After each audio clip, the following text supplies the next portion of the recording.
Bejana siap dibentuk, demikian hidupku di tanganmu. Dengan urapan kuasa rohmu, ku dibaharui selalu.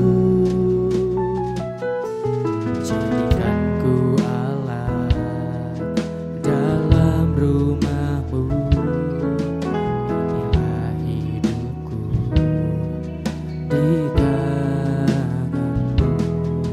Bentuklah seturut kehendakmu, pakailah sesuai rencanamu.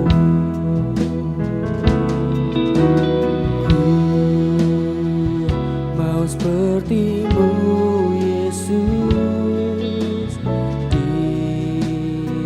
disempurnakan selalu dalam segenap jalanku, memuliakan nama-Mu.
take the good piece, you take the bad piece, and you. Shalom, selamat datang di Goal Sisi. Goal Sisi adalah sebuah gereja komunitas yang tepat untuk belajar, memahami, dan bertumbuh dengan benar dalam Kristus. Goal Sisi berfokus pada pemuridan dengan menanamkan value atau nilai-nilai hidup yang sesuai dengan kebenaran firman Tuhan. Kegiatan pemuridan yang diadakan yaitu Goal Kids, Ground, Playground, Fusion Ground, Fun Sport, Mesbah Keluarga, Fellowship, Pendalaman Alkitab, dan WBI.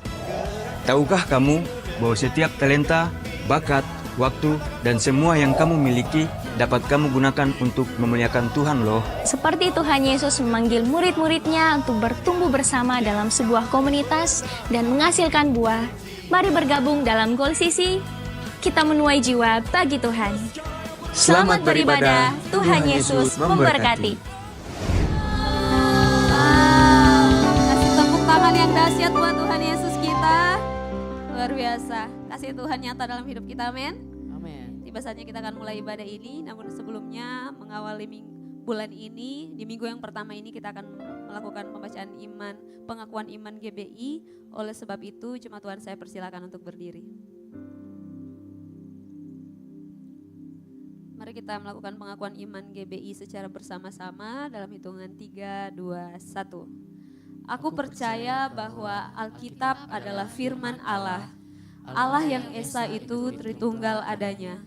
Yesus yang lahir, mati, bangkit, naik ke surga adalah juru selamat, pengantara kita, dan raja segala raja. Manusia berdosa harus bertobat dan beriman agar diampuni, dibenarkan, dan dilahirkan baru, lalu dibaptis secara selam dan hidup suci. Bahasa roh adalah tanda awal baptisan Roh Kudus. Gereja melakukan perjamuan kudus dan meyakini kesembuhan ilahi. Tuhan Yesus akan datang kembali, ada kebangkitan tubuh, kerajaan 1000 tahun, hukuman kekal, dan hidup yang kekal. Puji Tuhan, kita tetap tinggal berdiri. Kita akan mulai ibadah ini dengan doa, sebab itu mari tundukkan kepala kita berdoa. Terima kasih Bapa, kami mengucap syukur untuk kasih setia Tuhan dalam hidup kami. Malam hari ini kami mau menyembah Tuhan, kami mau memuji Tuhan. Biarlah Tuhan bertahta di atas setiap pujian kami Bapa. Terima kasih Bapa yang baik, setiap hati yang rindu untuk menyembah Tuhan, biar Engkau puaskan dengan kehadiran Tuhan. Terima kasih Tuhan Yesus, kami sudah siap untuk menyembah Tuhan. Di dalam nama Tuhan Yesus, mari sama-sama kita katakan, amin. Silakan duduk kembali jemaat Tuhan.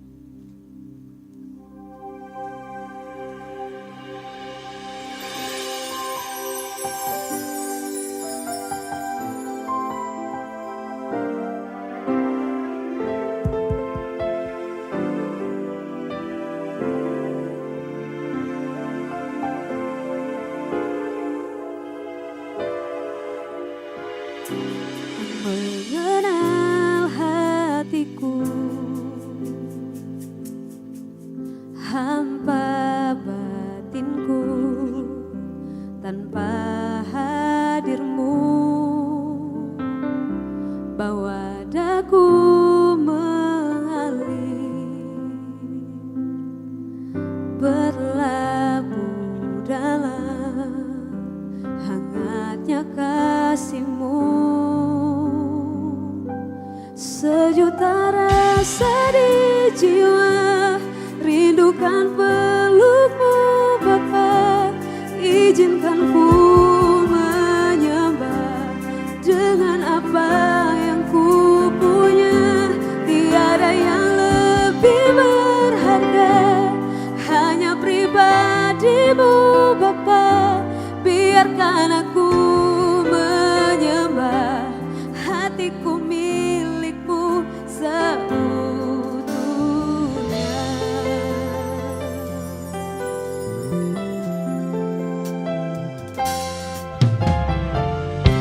Kau mengenal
Kami rindukan Tuhan, menikmati hadirat-Mu di bait kudus-Mu. Amin.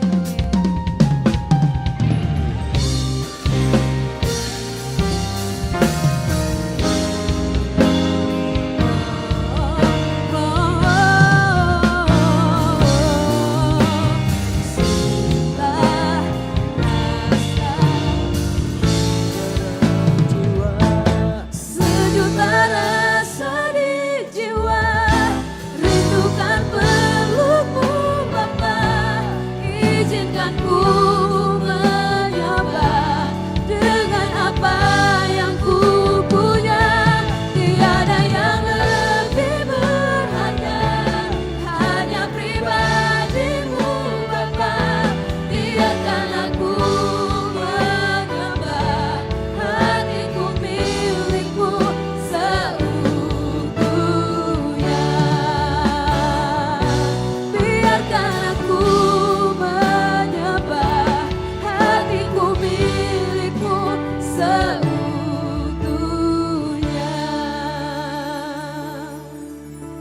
Mau menyembahmu, kami mau menyembahmu. Tak mampu jalan sendiri, kami perlu Kau Tuhan bersama kami dalam setiap musim hidup kami. Tuhan, Tuhan, kami rindukan Engkau. Adalah lebih baik satu hari berdiam di bait kudus daripada beribu-ribu hari di tempat lain. Amin, amin. Mari sembah Tuhan. Oh, Tuhan, kami mau lebih lagi tenggelam dalam hadirat-Mu, Tuhan, menyembah-Mu, memuji-Mu seumur hidup kami, Tuhan. Haleluya, haleluya. Kau yang layak disembah, Kau yang layak terima segala pujian. Agunglah karya-Mu, ajaib segala perbuatan-Mu, Tuhan. Haleluya. Kami sembah, kami puji, kami agungkan nama Tuhan kami. Tuhan Yesus, Kau layak terima segalanya. Kau termulia, Kau terbesar.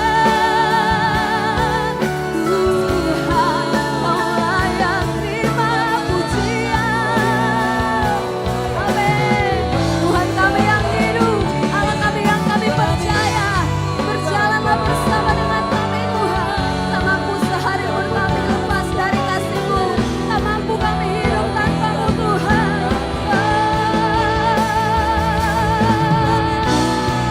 Amin, amin. Kami rindukan Tuhan, kami rindukan Engkau.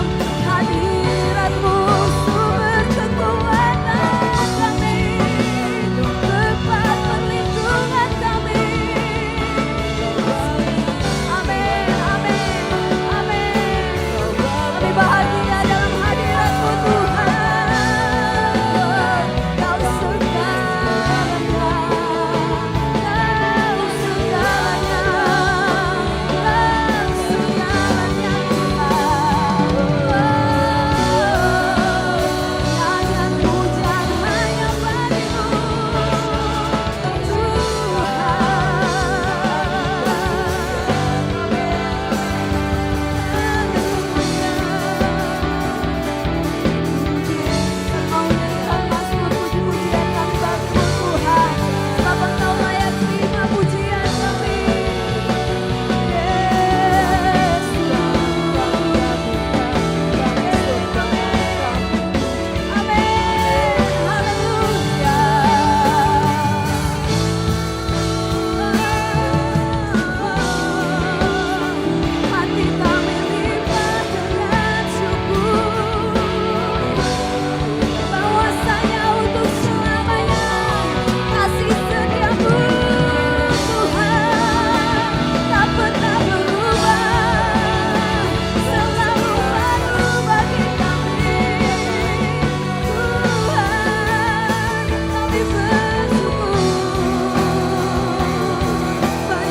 Engkau Tuhan sebab Engkau Allah yang hidup.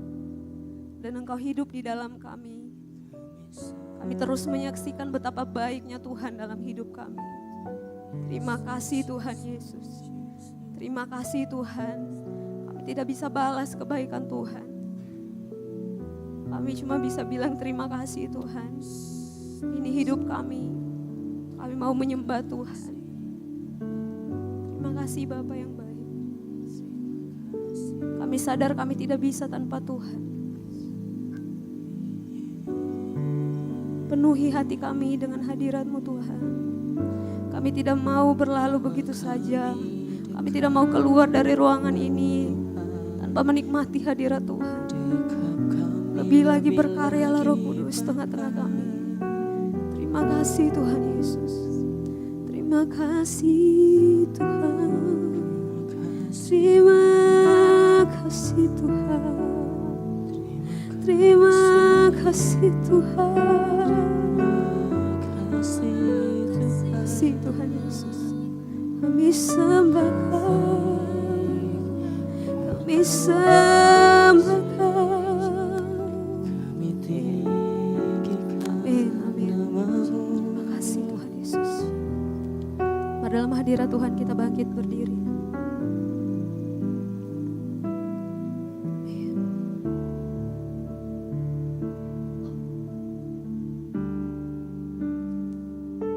Sejuta rasa di jiwa, rindukan pelukmu Bapa. Izinkan ku menyembah dengan apa yang ku punya. Tiada yang lebih berharga, hanya pribadimu Bapa. Biarkan aku menyembah, hatiku milikmu selalu.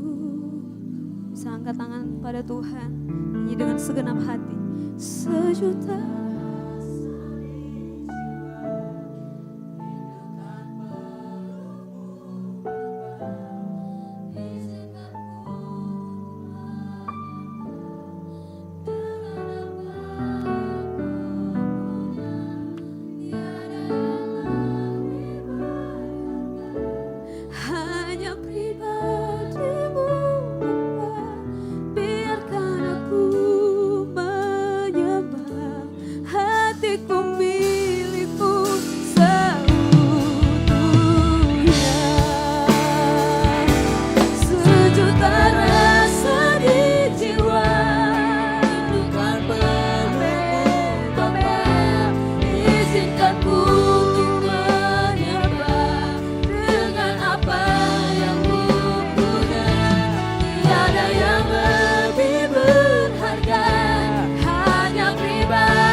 menyembah Tuhan.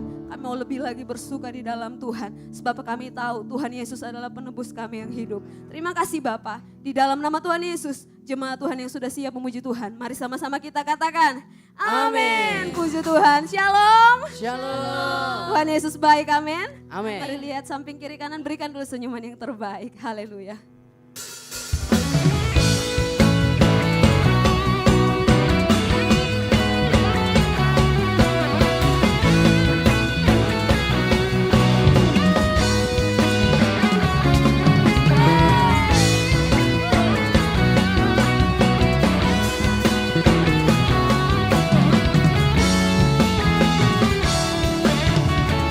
Sama-sama ya. Mari kita semua umat pilihan Allah, dengarlah panggilannya untuk menggenapi firman-Nya. Sekaranglah waktunya untuk berdiri bagi bangsa ini. Mari maju umat pemenang. Sekali lagi katakan. Mari kita semua umat pilihan Allah, dengarlah panggilannya untuk menggenapi firman-Nya. Sekaranglah waktunya untuk berdiri bagi bangsa ini. Mari posisi, are you ready? Sama-sama katakan, bukan bangkit, nyatakan kemuliaannya. Bukan bangkit, nyatakan kebesaran. Sampai apa? Sampai setiap lutut berteduh, semua lidah mengaku Yesus Kristus dialah Tuhan, Raja segala raja. Mari serukan Raja. Amin.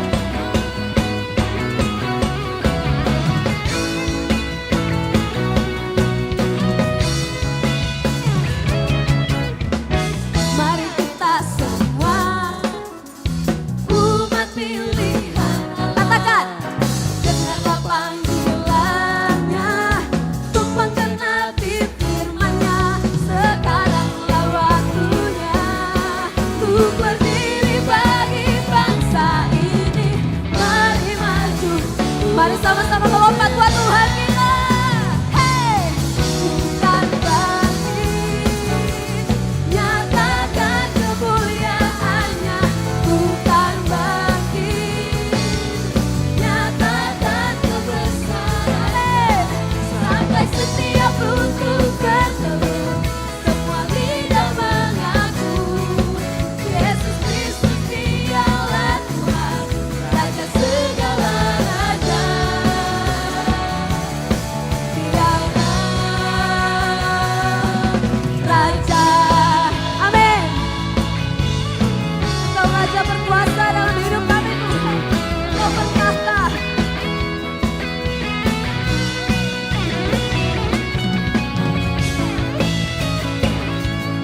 ada sukacita di tempat ini Tuhan. Mari sama-sama tepuk tangan di atas kepalamu. Bukan bangkit, nyatakan kemuliaannya. Bukan bangkit, nyatakan kebesarannya. Sampai setiap lutut bertelut, semua lidah mengaku Yesus Kristus dialah Tuhan, Raja segala raja. Yang mau lebih lagi sama-sama, dialah bukan bangkit, nyatakan kemuliaannya. Bukan bangkit, nyatakan kebesarannya.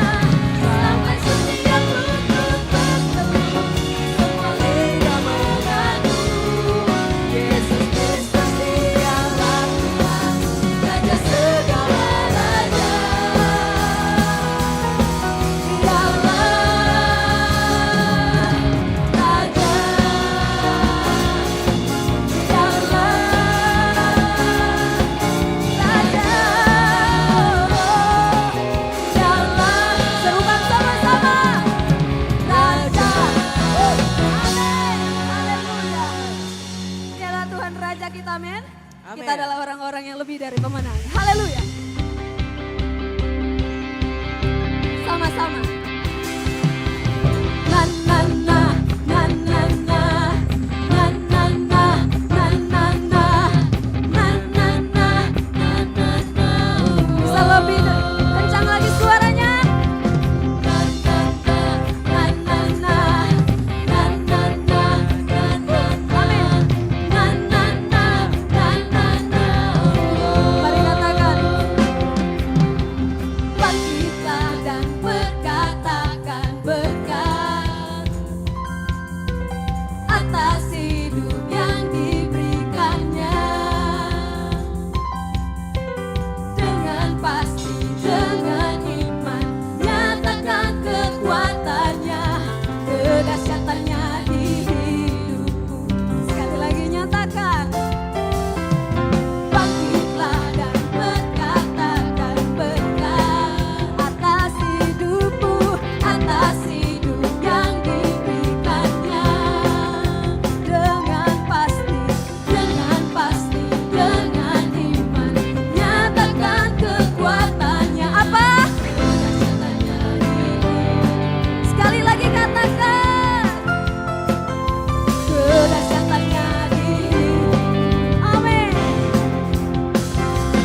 Imanku berkata, dengan imanmu serukan. Hebat. Amin. Yesusku berkata, ku kuat melangkah bersama Dia. Ada berani ucap. Ku memuji,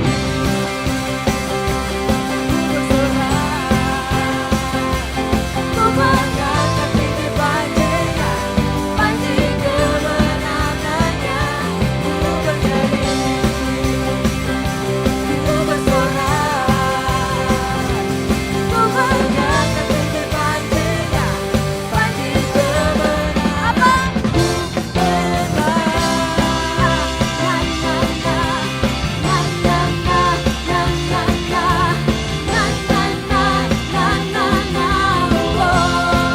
Sama-sama katakan. Bangkitlah dan berkatakan berkat atas hidupmu, atas hidup yang diberikannya. Amin. Dengan pasti, dengan iman, nyatakan kekuatannya, kedahsyatannya. Bolehlah angkat tangan sama-sama buat Tuhan kita. Dan berkatakan berkat atas hidup yang diberikannya. Dengan pasti, dengan iman, nyatakan kekuatan. Amin. Kedahsyatannya.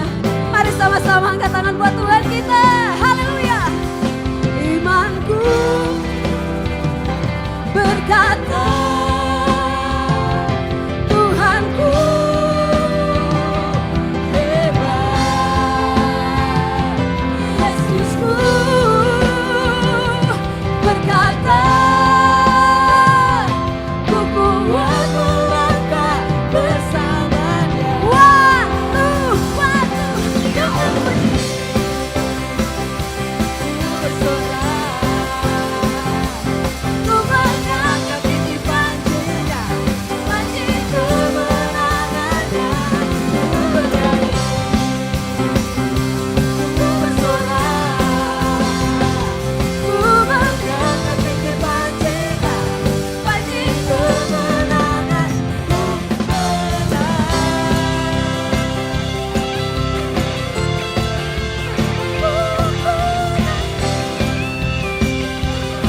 Mari sama-sama serukan.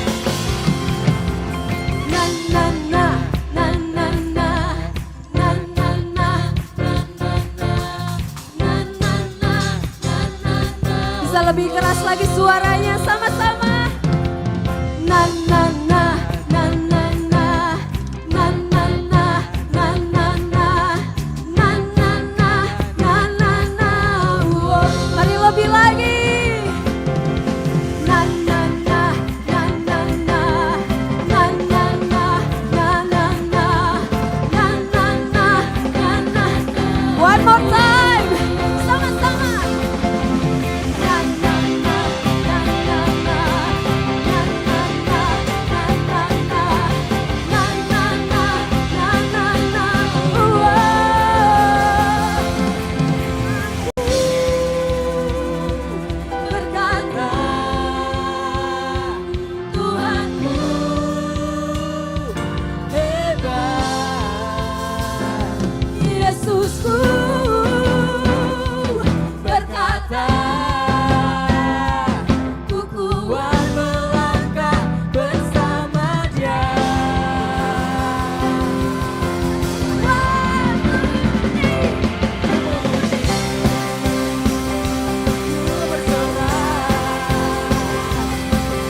mendengarkan pembacaan katekismus untuk minggu ini. Saya persilakan untuk duduk kembali.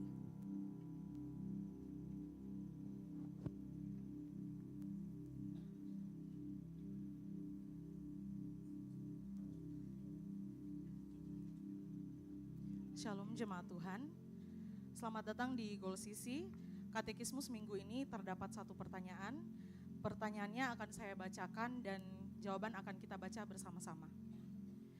Pertanyaannya, bagaimana konsep Trinitas mendapat pengakuan dalam gereja? Mari baca bersama-sama jawabannya 3, 2, 1. Dalam sejarah gereja, konsep Trinitas merupakan konsep yang lahir dari pergumulan panjang dan telah dirumuskan melalui konsili-konsili gerejawi. Konsili Nisea pada tahun 325 merupakan konsili ekumenis yang sangat penting dalam sejarah gereja. Pokok penting dari konsili ini adalah penolakan terhadap pandangan Arius yang menganggap bahwa Yesus adalah makhluk ciptaan Allah. Dengan demikian, ia bukan Allah. Melalui konsili Nisea ini, ditegaskan kembali bahwa keilahian Yesus sebagai homoousios, yang berarti Yesus memiliki substansi ilahi yang sama dengan Bapa.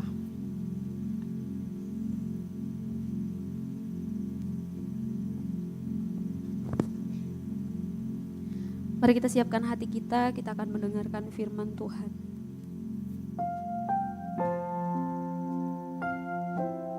Biar konsentrasi kami tertuju padamu Tuhan, dan firman Tuhan tertanam di dalam hati kami.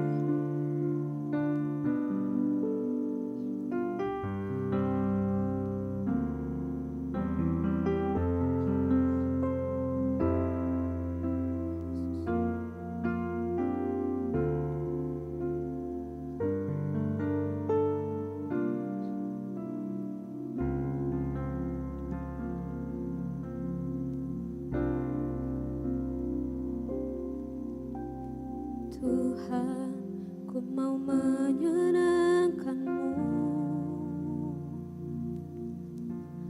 Tuhan, bentuklah hati ini jadi bejana untuk hormat-Mu. Cemerlang bagai emas murni.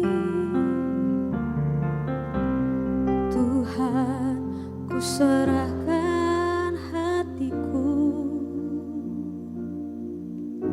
semua ku berikan padamu. Kuduskan hingga tulus selalu, agar aku menyenangkan-Mu. Menyenangkan-Mu, senangkan-Mu, hanya itu kerinduanku. Menyenangkan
senangkanmu, senangkanmu. Biar malam hari ini hatimu disenangkan Tuhan dengan pujian penyembahan kami.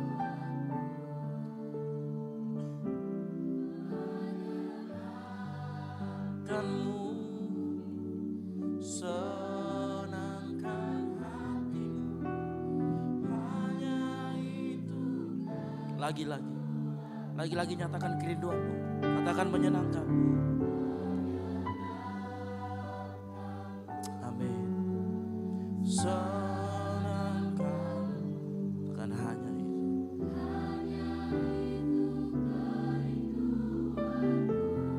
Yes, lebih lagi. Menyenangkanmu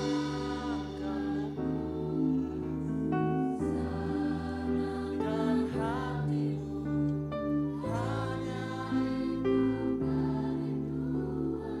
hanya itu kerinduan kami Tuhan.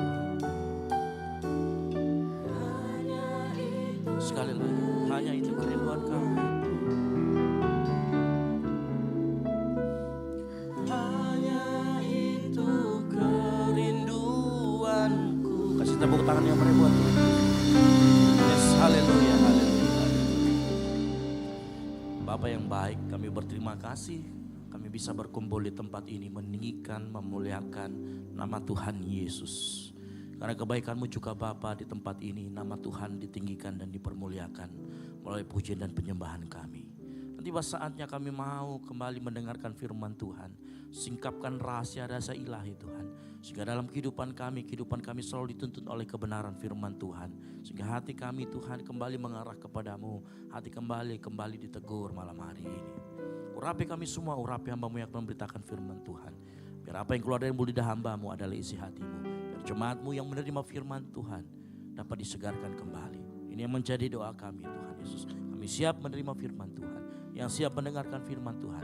Sama-sama katakan amin. Baik, silakan duduk. Ya. Shalom. Sekali lagi shalom. Puji Tuhan. Ya, senang sekali. Di ibadah raya yang ketiga ini saya sudah 3 kali khotbah dengan suara yang sudah agak sedikit mulai ya gatal sekali tenggorokan saya. Jadi kalau saya batuk saya mohon maaf sebelumnya. Dan itu yang pertama, yang kedua saya ingin sampaikan buat teman-teman yang beribadah yang bertumbuh di tempat ini di dalam grup kita, baik di grup ground ataupun di semua ground, kita memang ada jadwal untuk mengirimkan renungan yang renungan itu diambil dari khotbah di minggu. Nah, saya cuma bilang begini teman-teman, kalau misalkan kita dengarkan khotbah pada saat kita mencatat khotbah itu, biasanya kan ada beberapa poin. Ya, jadi kalau misalkan kita bikin renungan, tidak usah semuanya dikasih masuk. Karena saya mendengar teman-teman, Kak semuanya sudah semua dikasih masuk sama yang hari Senin. Jadi Selasa, Rabu, Kamis, Jumat, Sabtu apa yang mau dikasih masuk? Kan begitu ya. Jadi saya pikir kalau kita mendengarkan firman Tuhan, cari satu poin yang itu masuk di hatimu. Dan Tuhan seolah-olah berbicara kepada kamu, yang mengerti katakan amin. Nanti di-share. Bagi yang belum bergabung di dalam grup, bergabung segera mungkin. Karena di sana kita bisa berbagi, berkomunitas dengan baik. Yang setuju dan mau katakan amin. Awas kalau enggak masuk ya.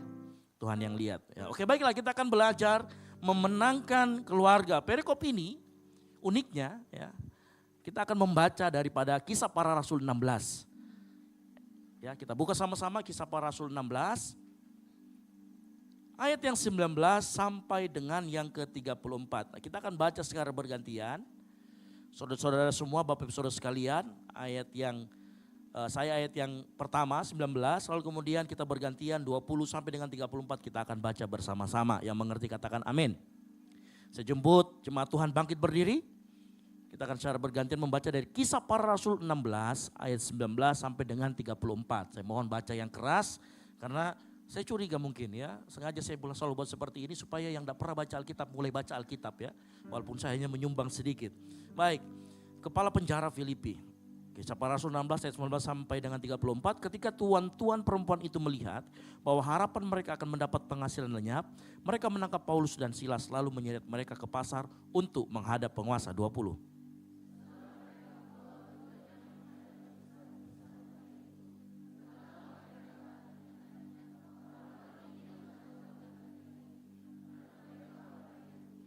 Dan mereka mengajarkan adat istiadat yang kita sebagai orang Rom tidak boleh menerimanya atau menurutinya. 22.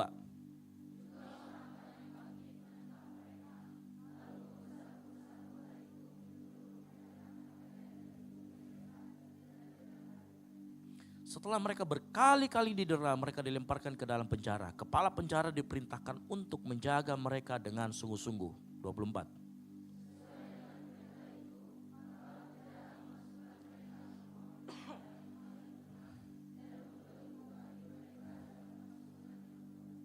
Tetapi kira-kira tengah malam Paulus dan Silas berdoa dan menyanyikan puji-pujian kepada Allah, dan orang-orang hukuman lain mendengarkan mereka. 26.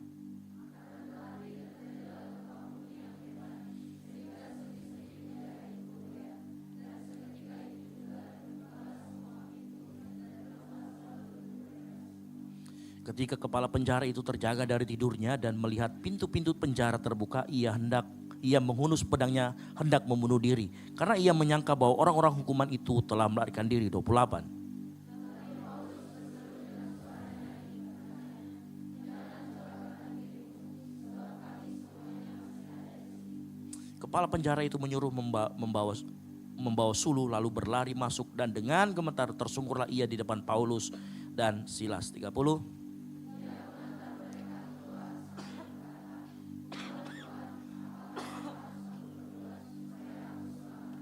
Jawab mereka, percayalah kepada Tuhan Yesus Kristus dan engkau akan selamat, engkau dan seisi rumahmu. 32. Pada jam itu juga kepala penjara itu membawa mereka dan membasuh bilur mereka. Seketika itu juga ia dan keluarganya memberi diri baptis. 34 sama-sama.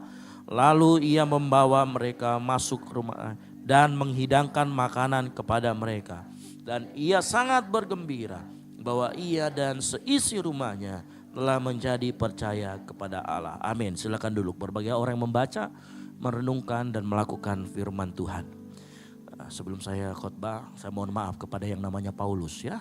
Anda akan sering-sering disebut namanya ya. Paulus ini ada di depan sini nih. Paulus aman? Ya. Ya. Jadi kalau kita melihat cerita ini, dalam kehidupan kita seperti mata uang ya. Kadang kita mengalami apa yang dimaksud dengan masa kesukaran, kadang kita mengalami ada di masa berkat kita dapatkan mujizat.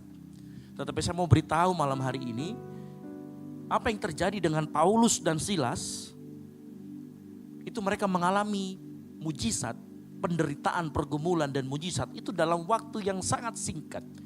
Ya, gak lebih dari 24 jam kehidupan mereka berubah dari penjara tiba-tiba langsung jadi tamu kehormatan, diundang makan. Dan itulah kenapa kita mengerti dari kita membaca perikop ini, dikatakan di sana memenangkan keluarga.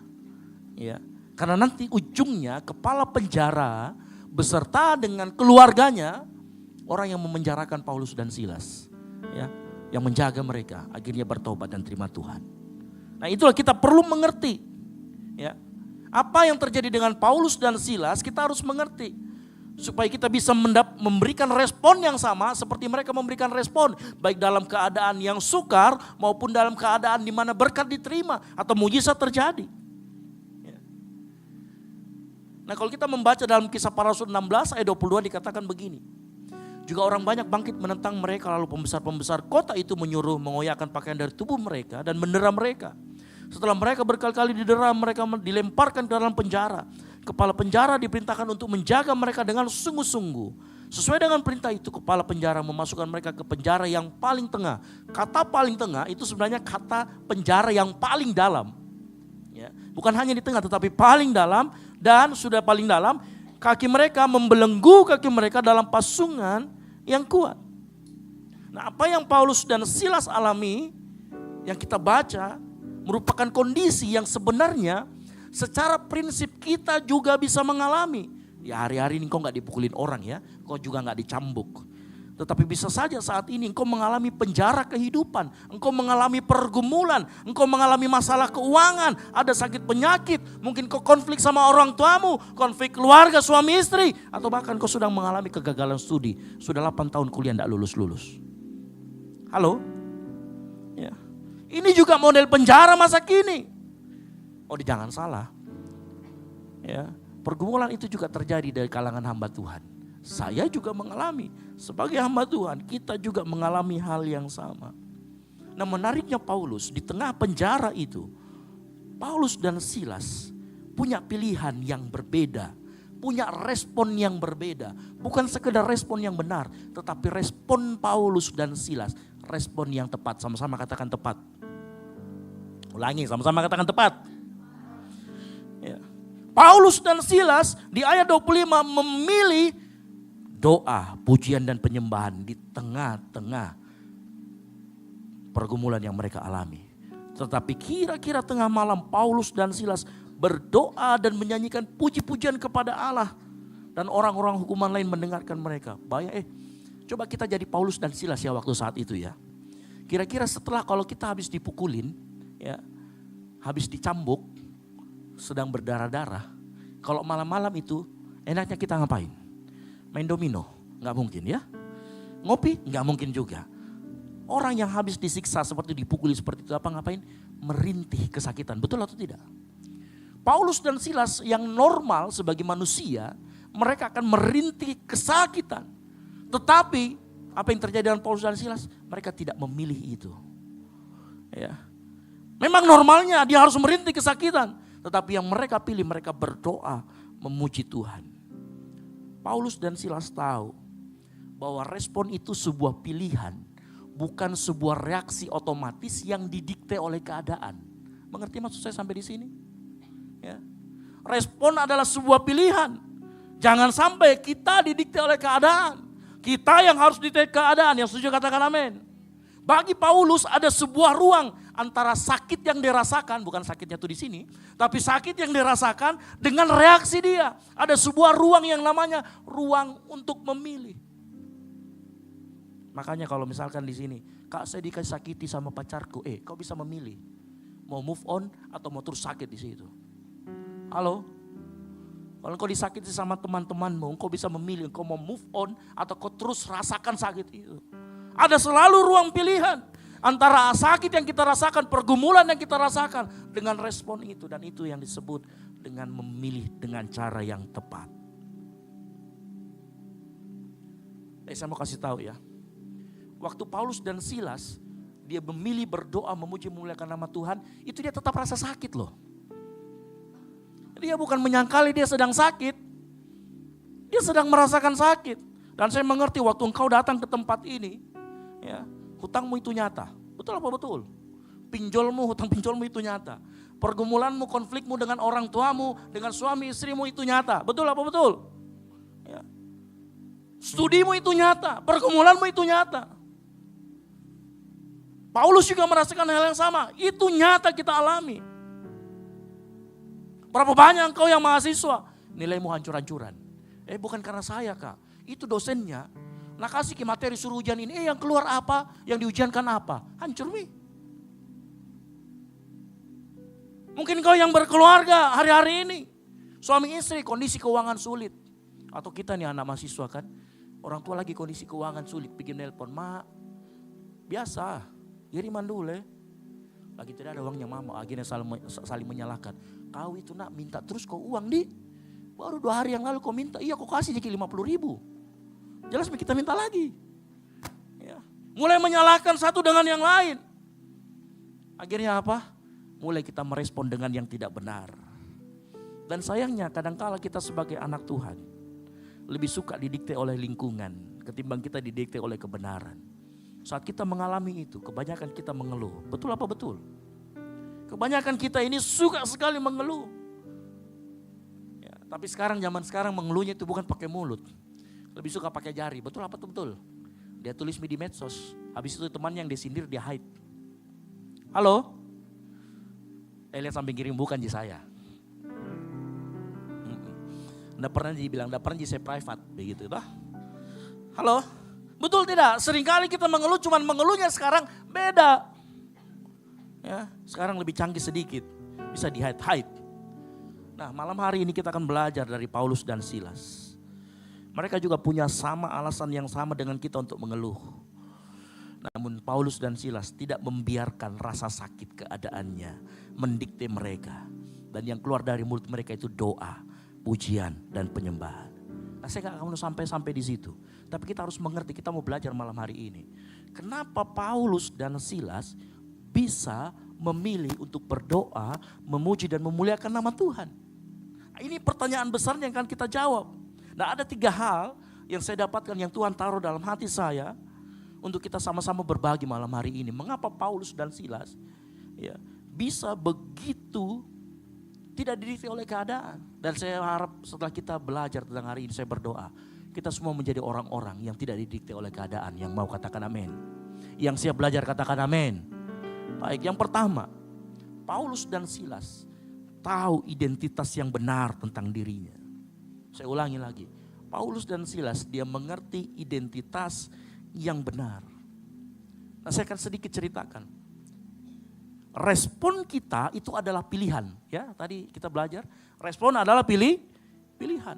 Pilihan itu lahir dari apa yang kita anggap bernilai. Atau saya persingkat, pilihan kita lahir dari apa yang kita anggap punya nilai. Atau itu dipengaruhi oleh nilai hidup kita. Dan nilai hidup kita dipengaruhi oleh yang namanya identitas. Makanya saya mau katakan respon kita buah dari pilihan kita. Nah, pilihan kita lahir dari apa yang kita anggap bernilai. Dan apa yang kita anggap bernilai berakar pada siapa diri kita, identitas kita. Nah, mungkin bingung, itu apa sih? Saya kasih sedikit gambaran. Di sini ada orang yang paling ganteng namanya Anjar. Dia seorang musisi, pemain keyboard. Kalau saya tanya Anjar Anda adalah seorang musisi pemain keyboard. Kalau saya kasih Anda 40 juta sekarang, kamu beli apa? Keyboard ya, Nord pasti.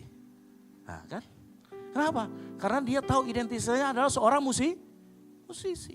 Dia memilih berdasarkan apa yang menjadi identitasnya. Nah, engkau juga begitu. Paulus dan Silas juga begitu. Dia dihadapkan sama 2 pilihan. Kamu narapidana atau kamu adalah anak Allah. Kenapa saya ambil identitas sebagai anak Allah? Karena di dalam Roma 8 ayat 15, Paulus pernah menulis begini. Sebab kamu tidak menerima roh perbudakan yang membuat kamu jadi takut lagi. Tetapi kamu telah menerima roh yang menjadikan kamu siapa? Anak Allah. Dan oleh roh itu kita berseru, ya Aba, ya Bapa. Roh itu bersaksi bersama-sama dengan roh kita bahwa kita adalah anak-anak Allah. Halo? Pada saat Paulus diperhadapkan dengan yang namanya pilihan, kamu narapidana atau kamu anak Allah. Paulus menariknya, dia memilih bahwa dia adalah anak Allah. Kalau kita tadi baca di dalam Roma 8 ayat 15, oleh roh itu berseru, ya Aba, ya Bapa. Nah, itulah yang dilakukan oleh Paulus. Waktu dia mengetahui dia itu anak, dia berseru kepada bapaknya, dia berdoa malam hari itu. Ini respon yang tepat, bukan cuma sekedar respon yang benar. Ada satu tokoh, namanya Yusuf. Kita tahu Yusuf ceritanya seperti apa, dibuang oleh keluarganya.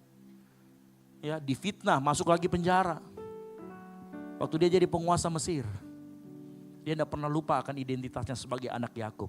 Makanya waktu begitu keluarganya datang, apa yang dilakukan oleh Yusuf? Dia mengampuni keluarganya, karena dia ingat identitasnya siapa. Identitas akan selalu mempengaruhi keputusan kita. Identitas akan selalu mempengaruhi apa yang menjadi pilihan kita. Oleh karena itu perkuat identitasmu di dalam Tuhan, yang mengerti katakan amin. Ya, kadangkala pilihan kita salah bukan karena keadaan kita terlalu berat atau pilihannya terlalu banyak. Tetapi karena kita lupakan identitas kita di dalam Tuhan. Oh ya, percaya. Berapa banyak kita yang pacaran dengan orang yang tidak seiman. Ada temannya yang begitu malam hari ini hadir. Lihat dulu samping kiri kanan, bilang, bukan jika itu kah? Kalau sudah tahu dia orangnya, bilang, jangan kau lupa bro, identitasmu anak-anak terang. Kasih tahu. Ingatkan dia identitasnya, yang mengerti katakan amin. Terang dan gelap tidak mungkin bisa bersatu. Kamu yang gelapnya atau yang terangnya? Ya sudah, ngapain ikut-ikut gelap? Halo? Ada juga kak, sama-sama terang. Tapi begitu pacaran kelakuannya jadi gelap. Rabak kanan kiri, rabak kanan kiri. Physical touch. Bertobat. Halo? Oi. Sama-sama katakan, ulangi. Ya. Yang kalau pacaran, kalau pacarnya sudah mulai tangannya piknik kemana-mana, bilangi, oi anak terang. Biar dia sadar. Engkau yang diperhadapkan pilihan. Ya. Ada 5 yang gelap, 1 yang terang. Pilih yang mana? yang terang. Halo? Ya. Makanya kadang-kadang kita lupa sama identitas kita. Makanya pilihan kita selalu salah. Ya. Malam hari ini saya mau ingatkan kembali. Engkau sudah menerima roh yang daripada Tuhan. Dan kau dianggapnya anak. Maka kuatkanlah identitasmu di dalam Tuhan. Saya mau kasih tahu juga. Mengingat siapa diri kita, identitas kita itu bukan lari dari masalah. Melainkan sumber kekuatan untuk menghadapi masalah. Yang mengerti katakan amin. Nah kalau kamu sadar siapa dirimu dengan sebenarnya, maka pilihanmu akan tepat. Engkau akan melihat suatu masalah. Engkau akan melihat suatu pergumulan. Bahkan engkau akan melihat sebuah berkat. Dengan cara yang betul-betul berbeda. Tapi kalau enggak pernah tahu identitasmu, makanya lihat orang yang luntang-luntung itu, yang lulus-lulus, yang sudah 8 tahun kuliah enggak lulus-lulus. Pasti ditanya identitasmu apa? Bingung itu dia jawab. Mahasiswa kah? Pengangguran kah? Halo? Kalau mau cepat bertobat. Sama-sama bertobat. 3, 2, 1. Iya. Halo? Kekuatan akan pengenalan identitas kita di dalam Tuhan itu akan mengalahkan keadaan sekitarmu. Sehingga engkau tidak akan lagi bertanya, mengapa ini terjadi kepadaku Tuhan? Kau akan beralih sebagai anak Tuhan. Bagaimana saya harus merespon pergumulan ini? Itu yang harus jadi pertanyaan saat engkau tahu identitasmu di dalam Tuhan. Paulus dan Silas itu dia sadari betul itu. Makanya waktu malam dia gak main domino. Dia ngapain? Berdoa. Oleh rohnya dia bisa berpanggil Aba, Bapa. Lihat. Cara dunia dan cara kita berbeda. Karena identitas kita berbeda dengan dunia yang mengerti katakan amin. Yang kedua. Kenapa Paulus dan Silas begitu memilih respon yang tepat? Kedua, Paulus dan Silas mengerti bahwa Bapa yang disembah, Allah yang disembah itu Allah yang berdaulat. Dan Allah yang turut bekerja dimanapun dan kapanpun. Dari mana saya tahu? Kalau kalian baca, kalau kita baca di Kisah Para Rasul 16 ayat 25. Dikatakan begini, perhatikan. Tetapi kira-kira tengah malam, ada kata tengah malam di sana. Ya. Tengah malam itu biasanya waktu istirahat. Saya mau kasih tahu, Bapa yang kita sembah selalu bekerja, dia tidak kenal waktu, dia di luar daripada waktu. Tadi ditaruh di mana Paulus dan Silas? Ditaruh di penjara yang paling terdalam. Saya mau beritahu, Bapamu berdaulat, mau penjara paling dalam kek, laut yang paling dalam kek, dia tetap berdaulat dan dia tetap berkuasa. Paulus dan Silas dia tahu betul itu, bahwa Tuhan tetap bekerja dan Tuhan tetap punya daulat meskipun mereka di dalam penjara. Mau pagi, mau siang, mau dalam keadaan apapun. Paulus dan Silas tahu betul. Tuhanku berdaulat. Dia pegang kuasa, dia yang pegang kendali. Makanya saya yakin begini ya. Waktu Paulus dan Silas sudah dipukul-pukulin dan dia melihat penjara yang paling terdalam. Ya, waktu dia masuk ke dalam, dia tidak melihat itu sebagai suatu penjara. Saya yakin Paulus dan Silas baku kopi. Bro, nanti malam kita konser ya. Pujian penyembahan. Oke, kita doakan orang satu ini semua jiwa-jiwa bro.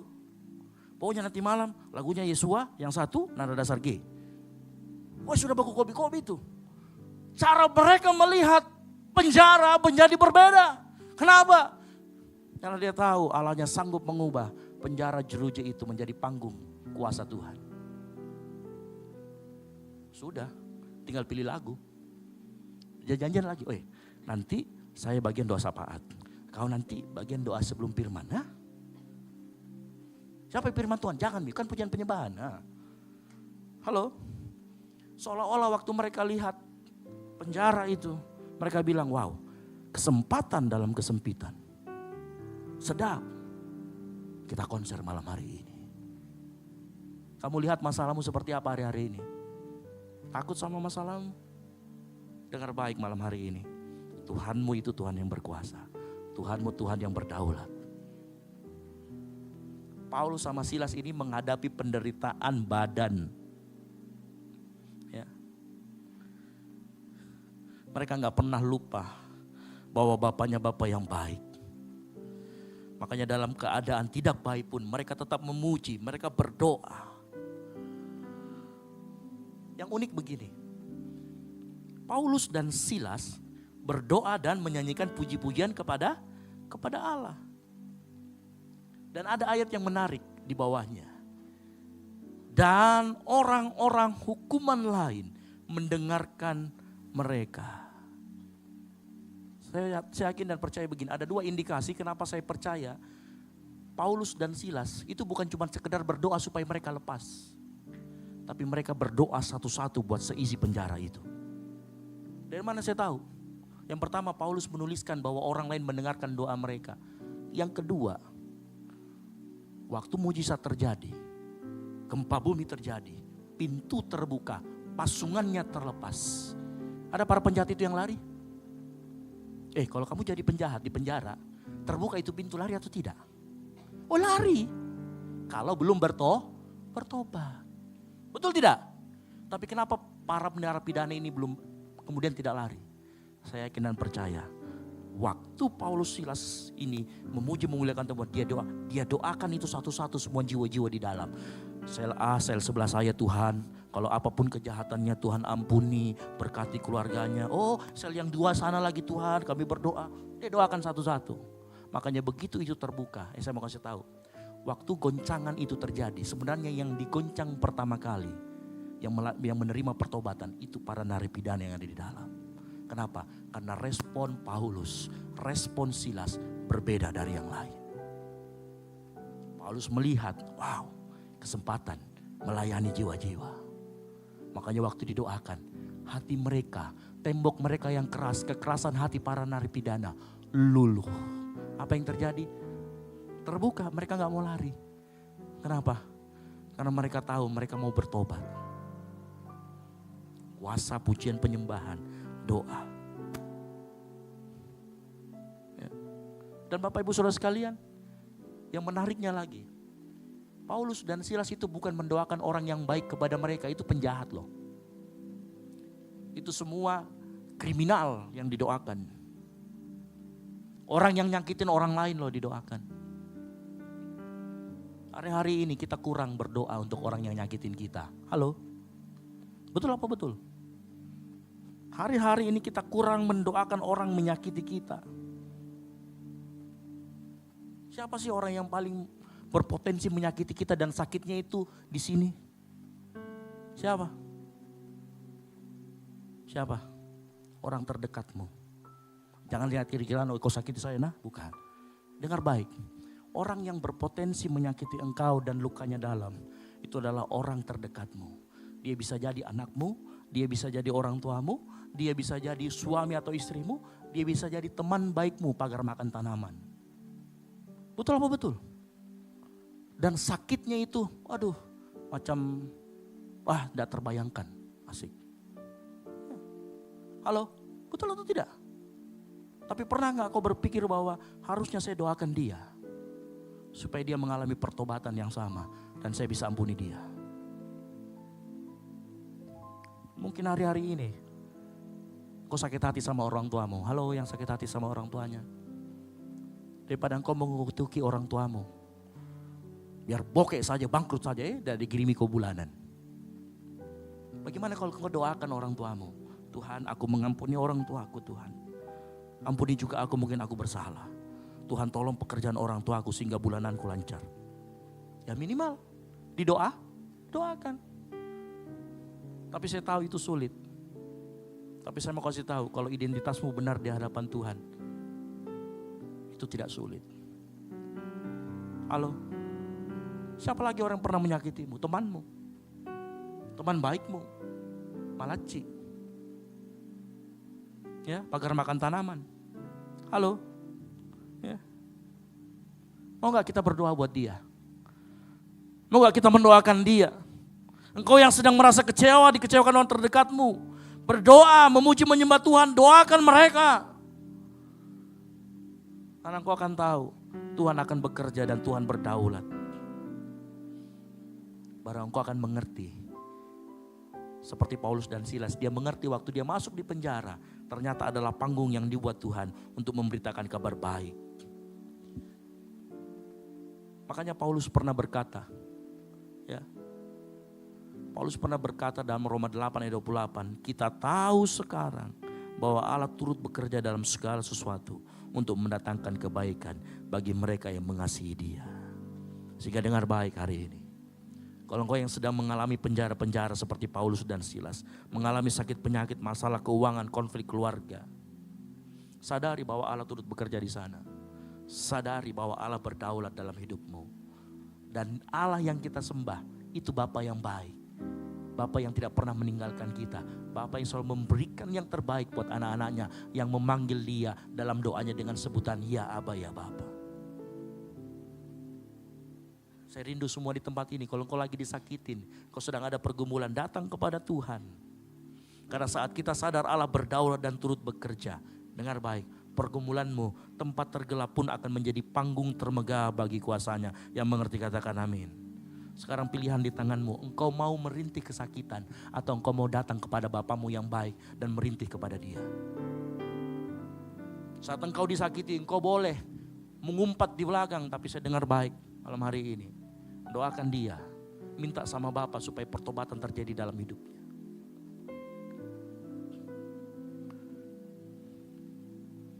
Tuhan tidak pernah salah menempatkan engkau di mana sekarang kau berada. Bahkan di dalam penjara sekalipun, kalau kita tahu bahwa Allah itu berdaulat dan punya kuasa dan terus bekerja, maka itu adalah panggung agar jiwa-jiwa di sekitar kita melihat terangnya melalui kehidupan kita. Yang mengerti katakan amin. Benih yang kecil, waktu dia dilempar ke tanah, dia masuk ke dalam tanah, mungkin dia mengeluh, kenapa aku dikubur di tempat yang gelap, kotor, tertekan tanah. Tapi saya mau kasih tahu, benih itu saat masuk ke dalam tanah, disitulah dia mulai bertunas. Gelap dan tekanan tanah bukan kuburan buat sebuah benih, melainkan panggung pertumbuhannya. Jadi kalau hari-hari ini mengalami ini, dengar baik-baik. Perkuat identitasmu siapa. Yang kedua, ingat baik-baik, Allah kita Allah yang berkuasa. Dia menganggap engkau dan saya anaknya. Yang ketiga, kalau hari-hari ini, ya, apa yang dirasakan oleh Paulus dan Silas saat itu. Yang ketiga adalah dia punya cara pandang atau perspektif kekekalan. Nah tadi kita sudah bicara waktu Paulus dan Silas ada dalam keadaan penderitaan. Nah kita sekarang akan berbicara Paulus di masa dia mendapatkan berkat, di masa dia mendapatkan mujizat, di mana dia belenggunya dibebaskan. Itu berkat. Tapi lihat, mau dalam keadaan susah ataupun senang, Paulus tetap memberikan respon yang benar. Nah, jangan sampai kita pada saat susah saja dibikin respon yang benar.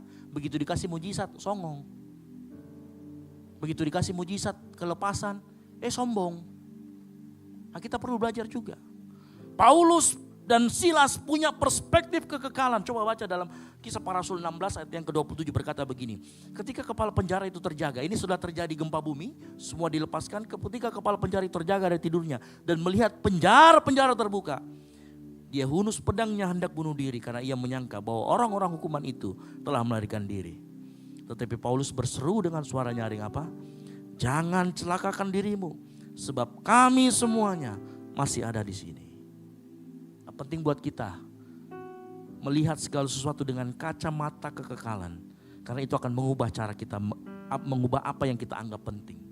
Nah, ada dua hal di sini yang terjadi pada Paulus yang saya mau bagikan.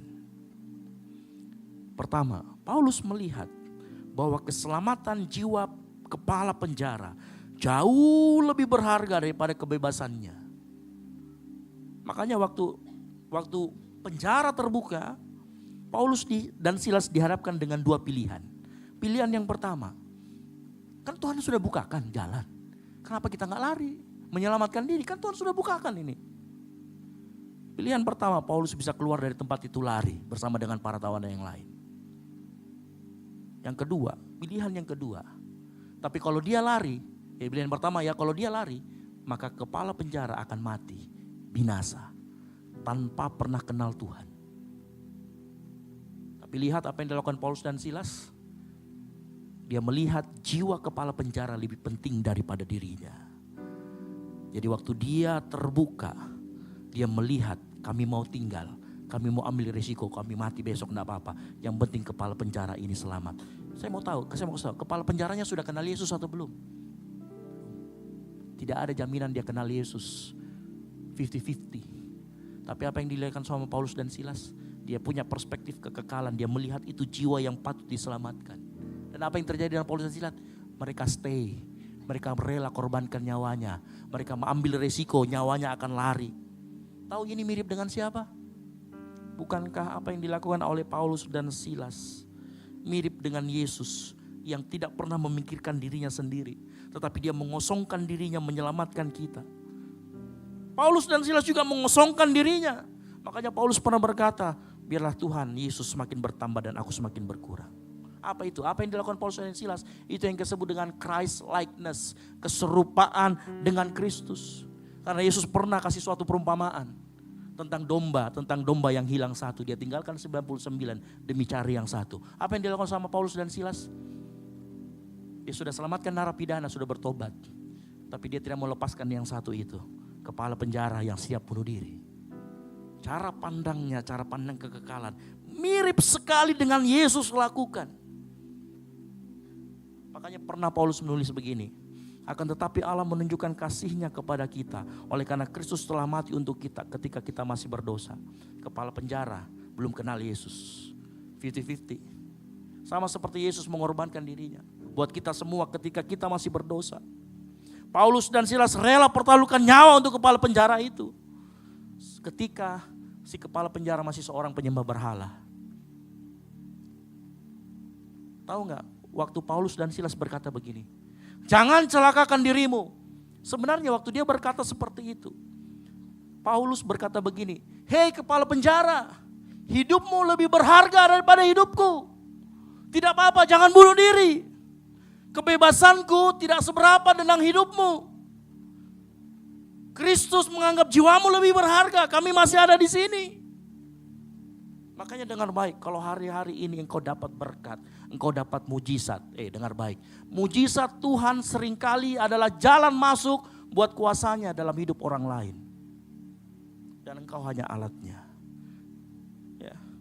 Makanya jangan pernah lihat kalau kamu dapat mujizat itu kamu orang yang diurapi, bukan. Ada sebuah cerita dari namanya pendeta Samuel Wigglesworth ya. Waktu itu istrinya itu yang suka pergi. Istrinya itu suka sekali pergi ke KKR tenda. Suatu kali KKR tenda itu di depan rumahnya dan dia seorang yang tidak percaya. Dia lagi ada di kursi roda, dia lumpuh. Sambil dia merokok, dia sering mocking itu ngejek. Apa itu KKR apa dan lain sebagainya. Suatu kali hamba Tuhan yang sedang memberitakan Injil itu dia ngomong begini. Engkau yang sedang ada di kursi roda. Dalam nama Tuhan Yesus, engkau sembuh dan sekarang berdirilah. Dia sebenarnya ngejek dalam hatinya. Tapi ada dorongan dia untuk coba berdiri. Dan apa yang terjadi? Dia berdiri. Dia sembuh. Lagi merokok ini. Tapi dia sembuh, dia berdiri. Bukan karena kekudusannya. Berkat mujizat yang kamu alami itu bukan validasi bahwa rohanimu penuh. Rohanimu bagus, bukan. Tapi itu adalah jalan masuk supaya kamu bisa menginjili orang lain. Supaya kamu bisa membawa jiwa-jiwa kepada Tuhan. Yang mengerti katakan amin. Kadang-kadang ada orang kalau dapat mujizat, dibantu, ditolong finansialnya, berkata, oh Tuhan sayang sama saya. Enggak, bukan hanya itu, bukan lebih daripada itu. Lebih daripada itu, berkat, mujizat, pertolongan yang Tuhan berikan dalam hidupmu. Saya mau beritahu, itu bukan untuk dirimu sendiri, tetapi untuk jiwa-jiwa datang kepada Tuhan. Yang mengerti katakan amin. Ya. Cara pandang kekekalan merubah itu. Sehingga saat kita terima mujizat, pertolongan Tuhan, berkat dari Tuhan. Pertanyaannya yang di benak kita muncul bukan lagi bicara terima kasih Tuhan kau sudah berikan untukku, bukan. Tetapi engkau akan, kalau kau terima berkat dari Tuhan, kalau cara pandangmu kekekalan, engkau akan sama seperti Paulus dan Silas. Paulus dan Silas berkata, baik Tuhan, aku sudah engkau berikan kebebasan. Kepada siapa kebebasan ini harus aku berikan selanjutnya? Paulus dan Silas memilih memberikan kebebasannya kepada kepala penjara. Kalau hari-hari ini engkau diberikan berkat sama Tuhan, berkat finansial, berkat keuangan yang baik, berkat mujizat, kesembuhan dan lain sebagainya. Engkau harus tanya, kepada siapa aku harus lanjutkan berkat ini Tuhan.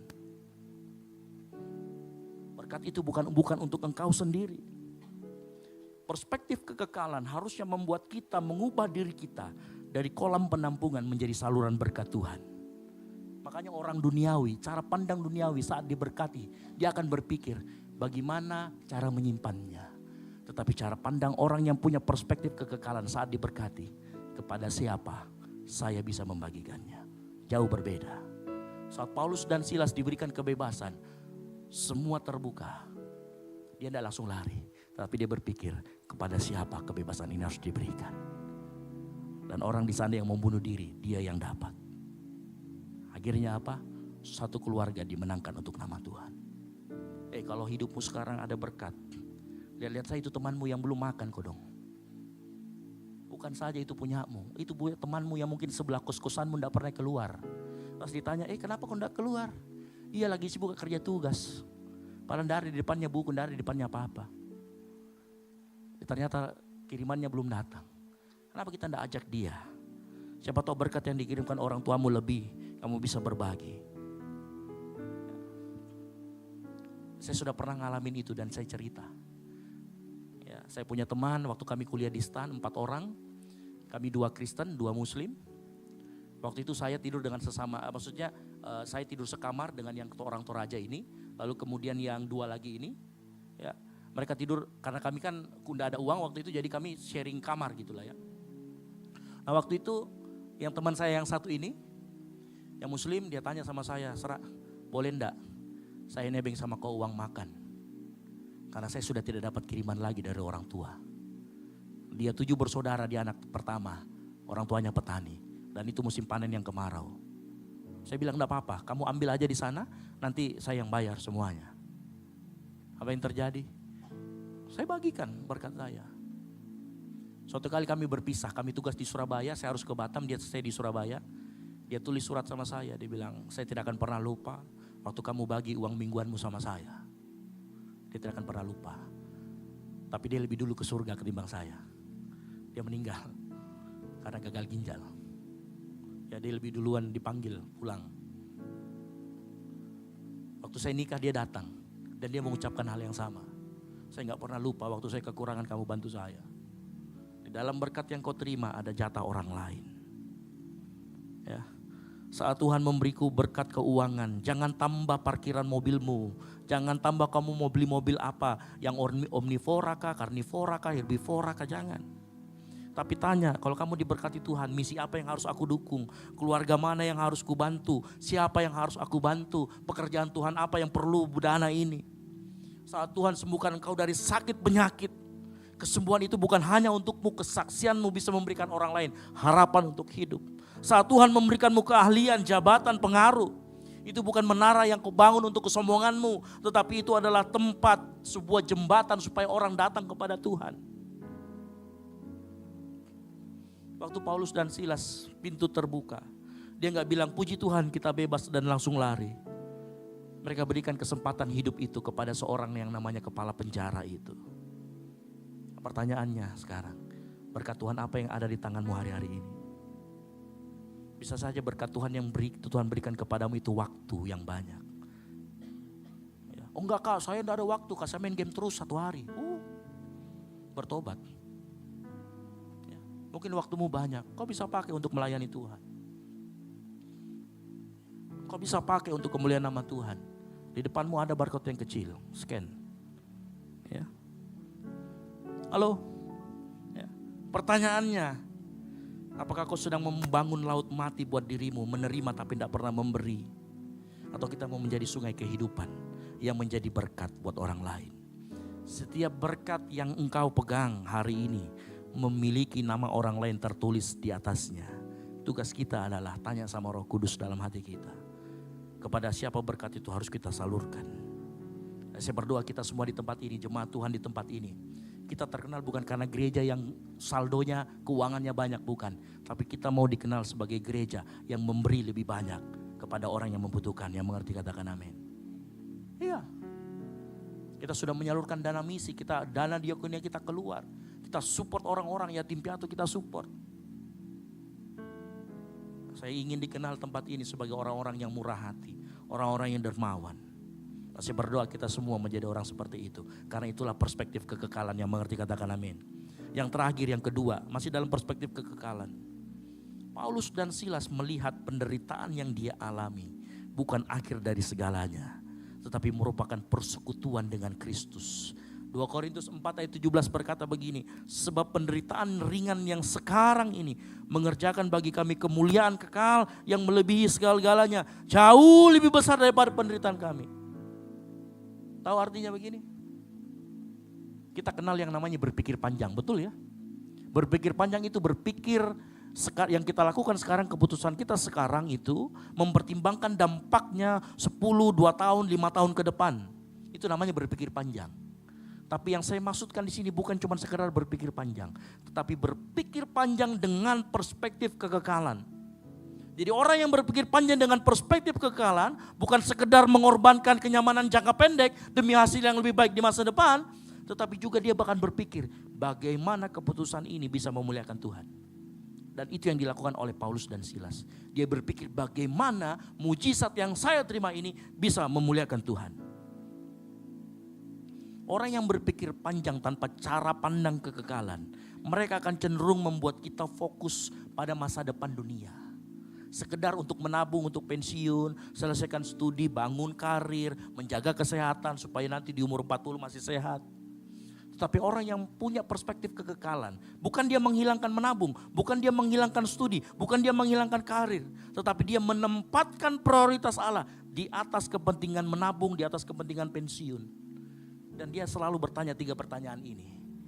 Apakah keputusan ini membangun karakter ilahi? Apakah tindakan saya memulihkan atau merusak hubungan kita dengan sesama atau dengan Tuhan? Apakah pilihan ini memuliakan Tuhan dan menjadi berkat buat orang lain? Pertanyaan ini yang harus engkau tanyakan. Sama seperti Paulus dan Silas.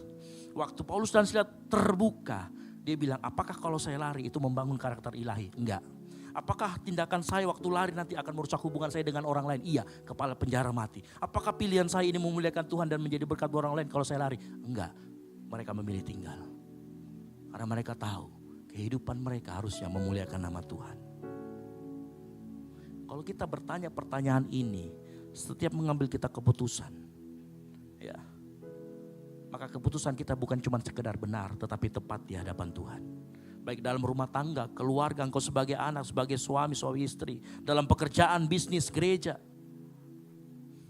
Ya, engkau akan melihat karya Tuhan yang luar biasa. Pernahkah kita bertanya 3 hal ini pada saat kita mau memutuskan sesuatu?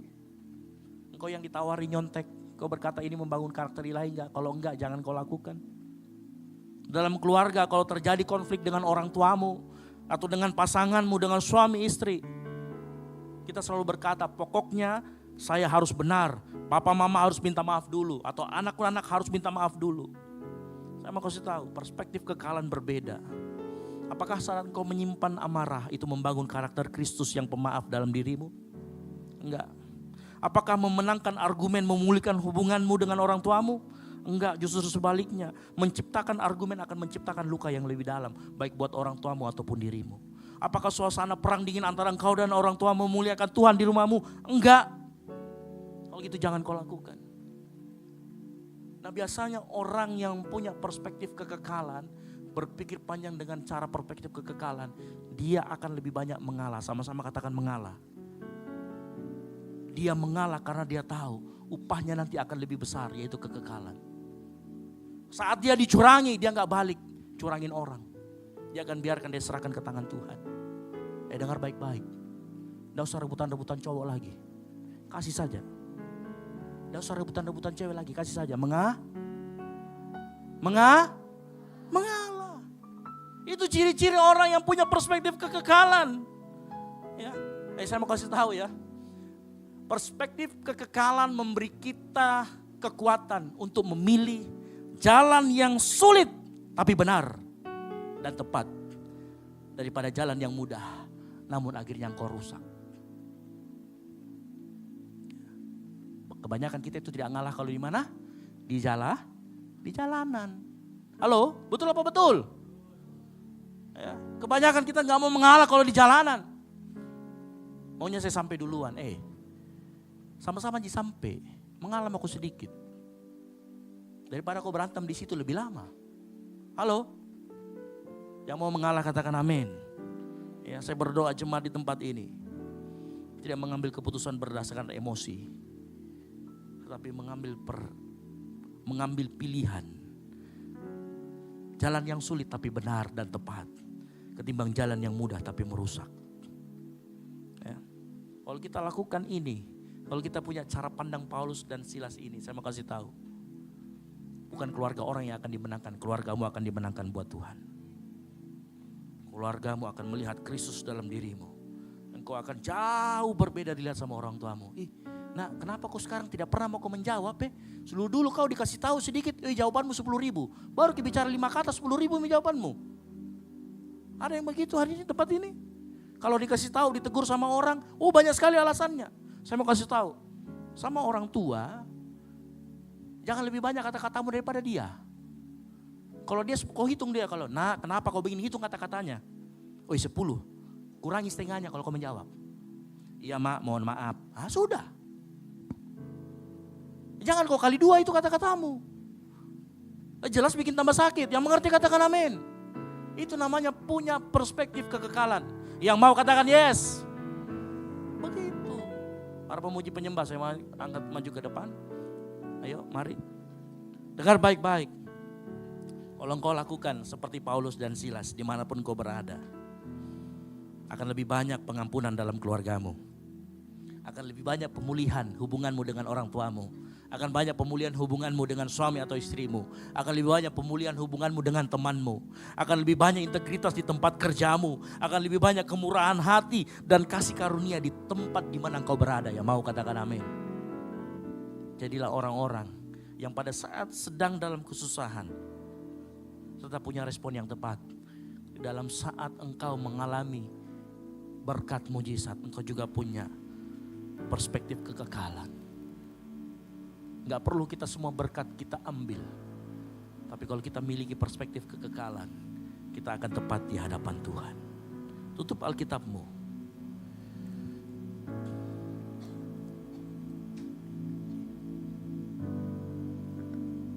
Amin. Mari kita angkat hati kita. Mulia pengorbananmu, menyelamatkan hidupku. Katakan kasihmu. Kasihmu melebihi akal pikiranku. Dirimu tinggal di dalamku. Katakan bersukacita. Bersukacitalah dalam kesesakanmu. Katakan kasihmu melebihi. Kasihmu melebihi akal pikiranku. Hormat bagimu. Katakan sebab kau besar. Sebab kau besar Tuhan Yesus. Katakan sebab kau besar. Sebab kau besar Tuhan Yesus. Kau layak dipuji. Kau layak dipuji sekarang dan selamanya. Sebab kau besar. Sebab kau besar Tuhan Yesus. Sebab kau besar Tuhan Yesus. Kau layak disembah sekarang dan selamanya. Mari kita jemput bangkit berdiri. Kita semua bangkit berdiri. Nyanyikan pujian ini. Mulia pengorbananmu, menyelamatkan hidupku. Katakan kasihmu.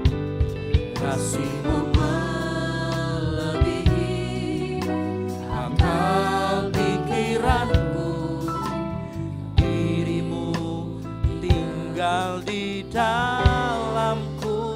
Katakan bersukacitalah.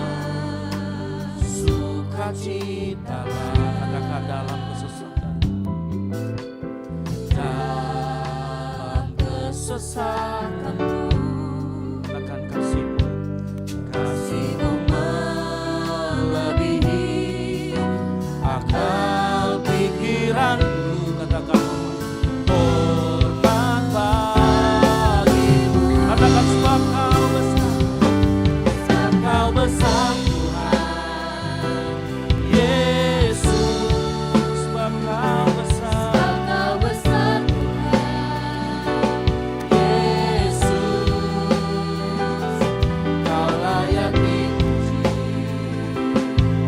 sekarang dan selamanya. Amin. Yes. Sebab kau besar Tuhan Yesus.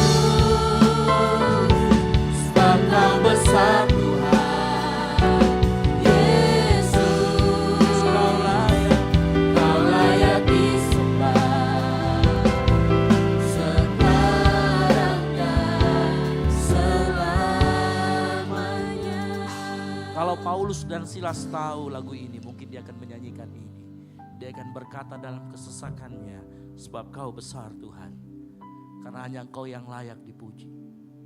Di tempat dimanapun engkau berada saat ini, bagaimanapun keadaannya saat ini, apapun penjara-penjara yang ada dalam hidupmu maupun berkat, dengar baik, Tuhan ada di sana, Dia berdaulat dan Dia bekerja untuk kebaikanmu. Makanya terus sembah Dia, terus puji namanya.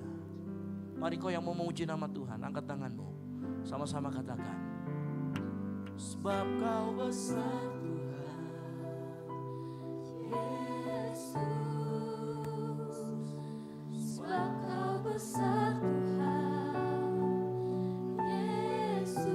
Yesus.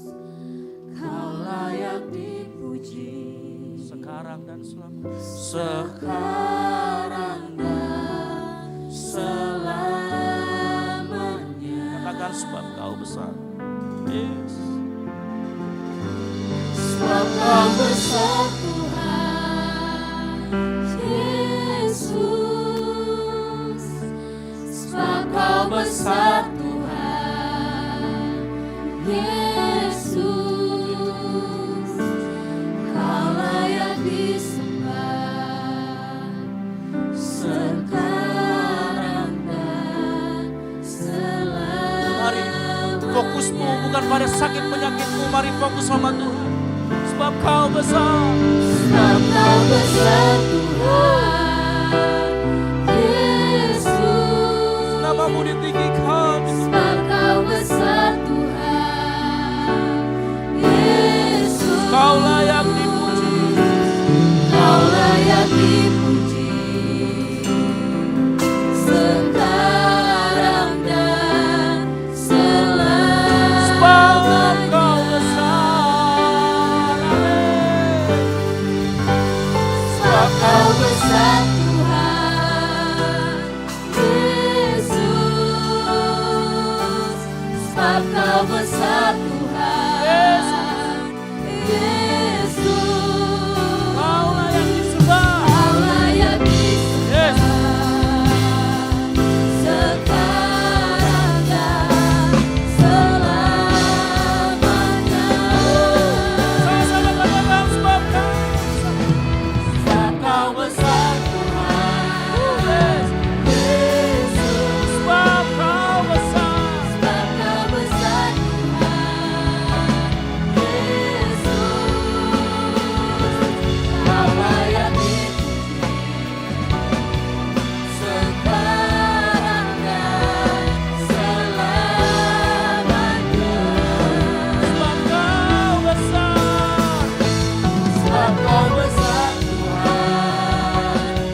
mungkin hari-hari ini kita ada konflik dengan orang tua kita.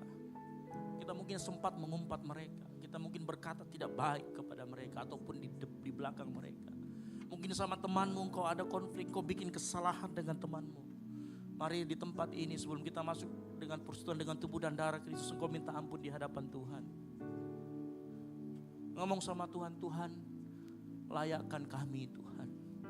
Ampuni kami Tuhan, mungkin kami salah kepada orang tua kami, kepada suami atau istri kami Tuhan, atau kepada teman kami. Kami tidak sengaja melakukannya Tuhan, atau bahkan kami pun sengaja Tuhan, karena kami emosi sesaat. Ampuni kami Tuhan. Ngomong sama Tuhan, minta ampun sama Tuhan sebelum engkau menerima tubuh dan darah Kristus. Karena firman Tuhan berkata, karena barang siapa makan dan tubuh tanpa mengakui tubuh Tuhan, yang mendatangkan hukuman atas dirinya. Mengakui tubuh Tuhan, engkau mengaku juga dosamu di hadapan Dia. Minta ampun sama Tuhan saat ini. Minta Tuhan melayakkan hidupmu untuk menerima tubuh dan darah Kristus. Mari sambil kau siapkan roti di tangan kananmu.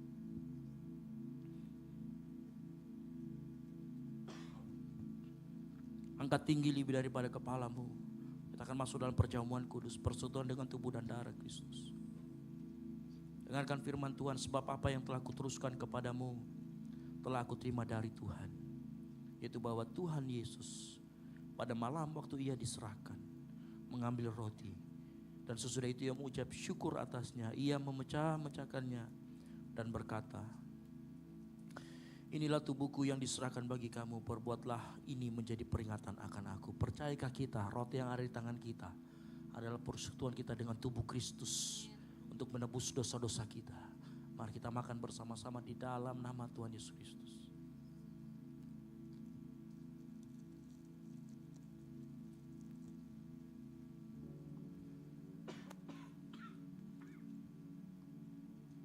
Siapkan anggur.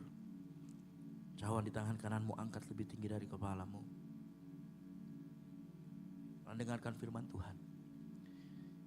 Demikian juga Ia mengambil cawan sesudah makan lalu berkata, cawan ini adalah perjanjian baru yang dimateraikan oleh darahku. Perbuatlah ini setiap kali kamu meminumnya menjadi peringatan akan aku. Percayakah kita, anggur yang ada di tangan kanan kita adalah persekutuan kita dengan darah Kristus yang Dia menebus kita 2000 tahun lalu. Mari kita minum bersama-sama di dalam nama Tuhan Yesus Kristus.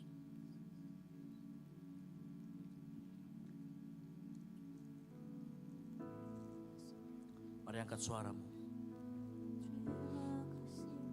Mari katakan terima kasih Tuhan. Naikkan ucapan syukurmu di hadapan Tuhan. Buka mulutmu. Bilang terima kasih Tuhan. Terima kasih Tuhan. Mungkin kau enggak yang terbiasa dengan ucapan seperti ini. Kau cukup ngomong terima kasih Tuhan. Terima kasih Tuhan. Terima kasih Tuhan buat kebaikan-Mu. Terima kasih.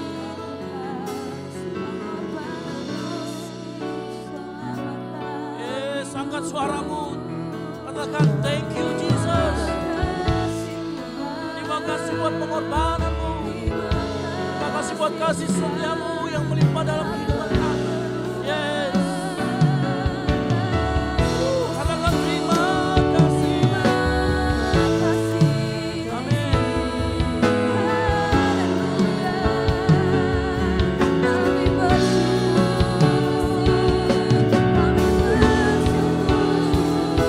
Sebab Kau besar Tuhan. Yesus, katakan sebab Kau besar. Kau besar Tuhan.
Bapa yang baik, malam hari ini kami sudah menerima firman Tuhan.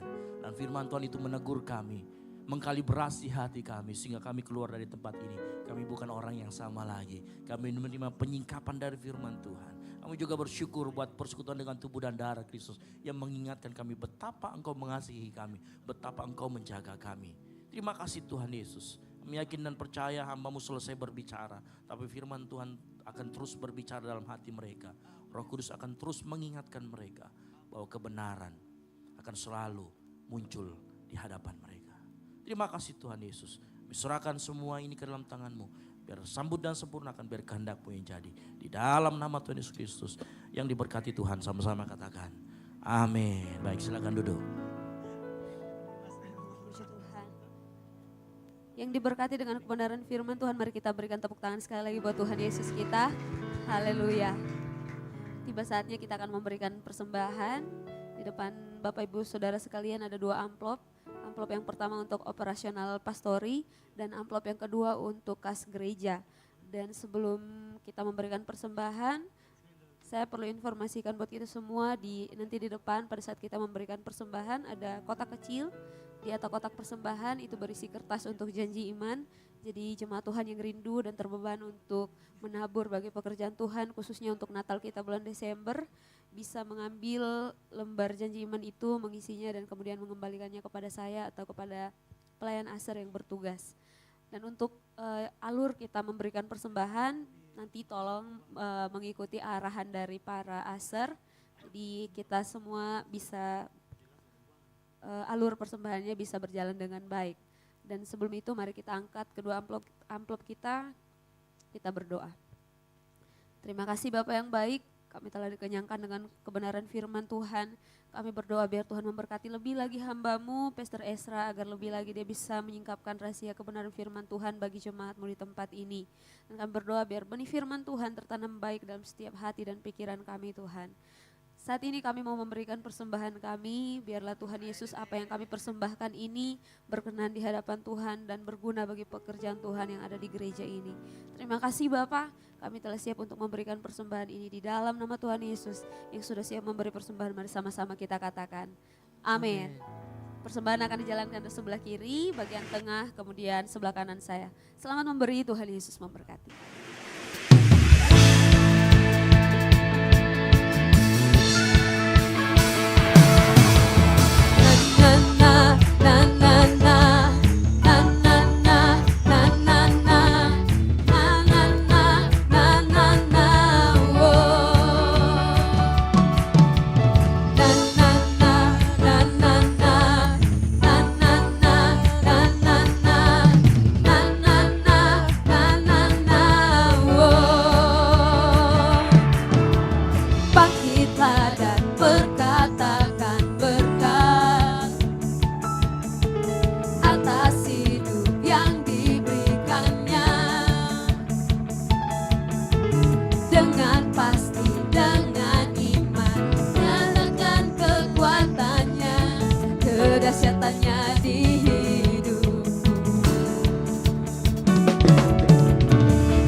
berkata, Tuhanku hebat, Yesusku berkata, ku kuat melangkah bersama Dia.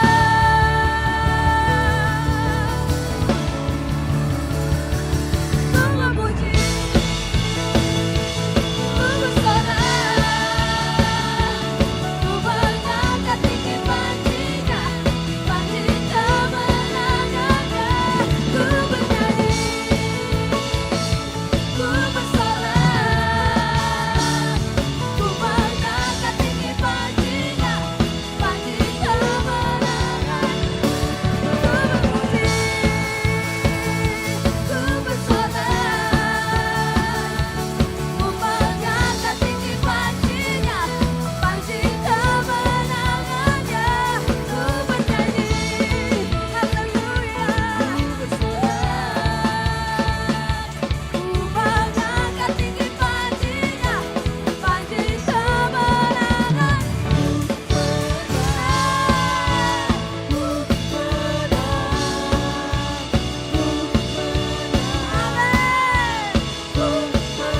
Satu kali serukan. Haleluya. Tuhan Yesus memberkati setiap persembahan kita. Silakan duduk kembali jemaat Tuhan.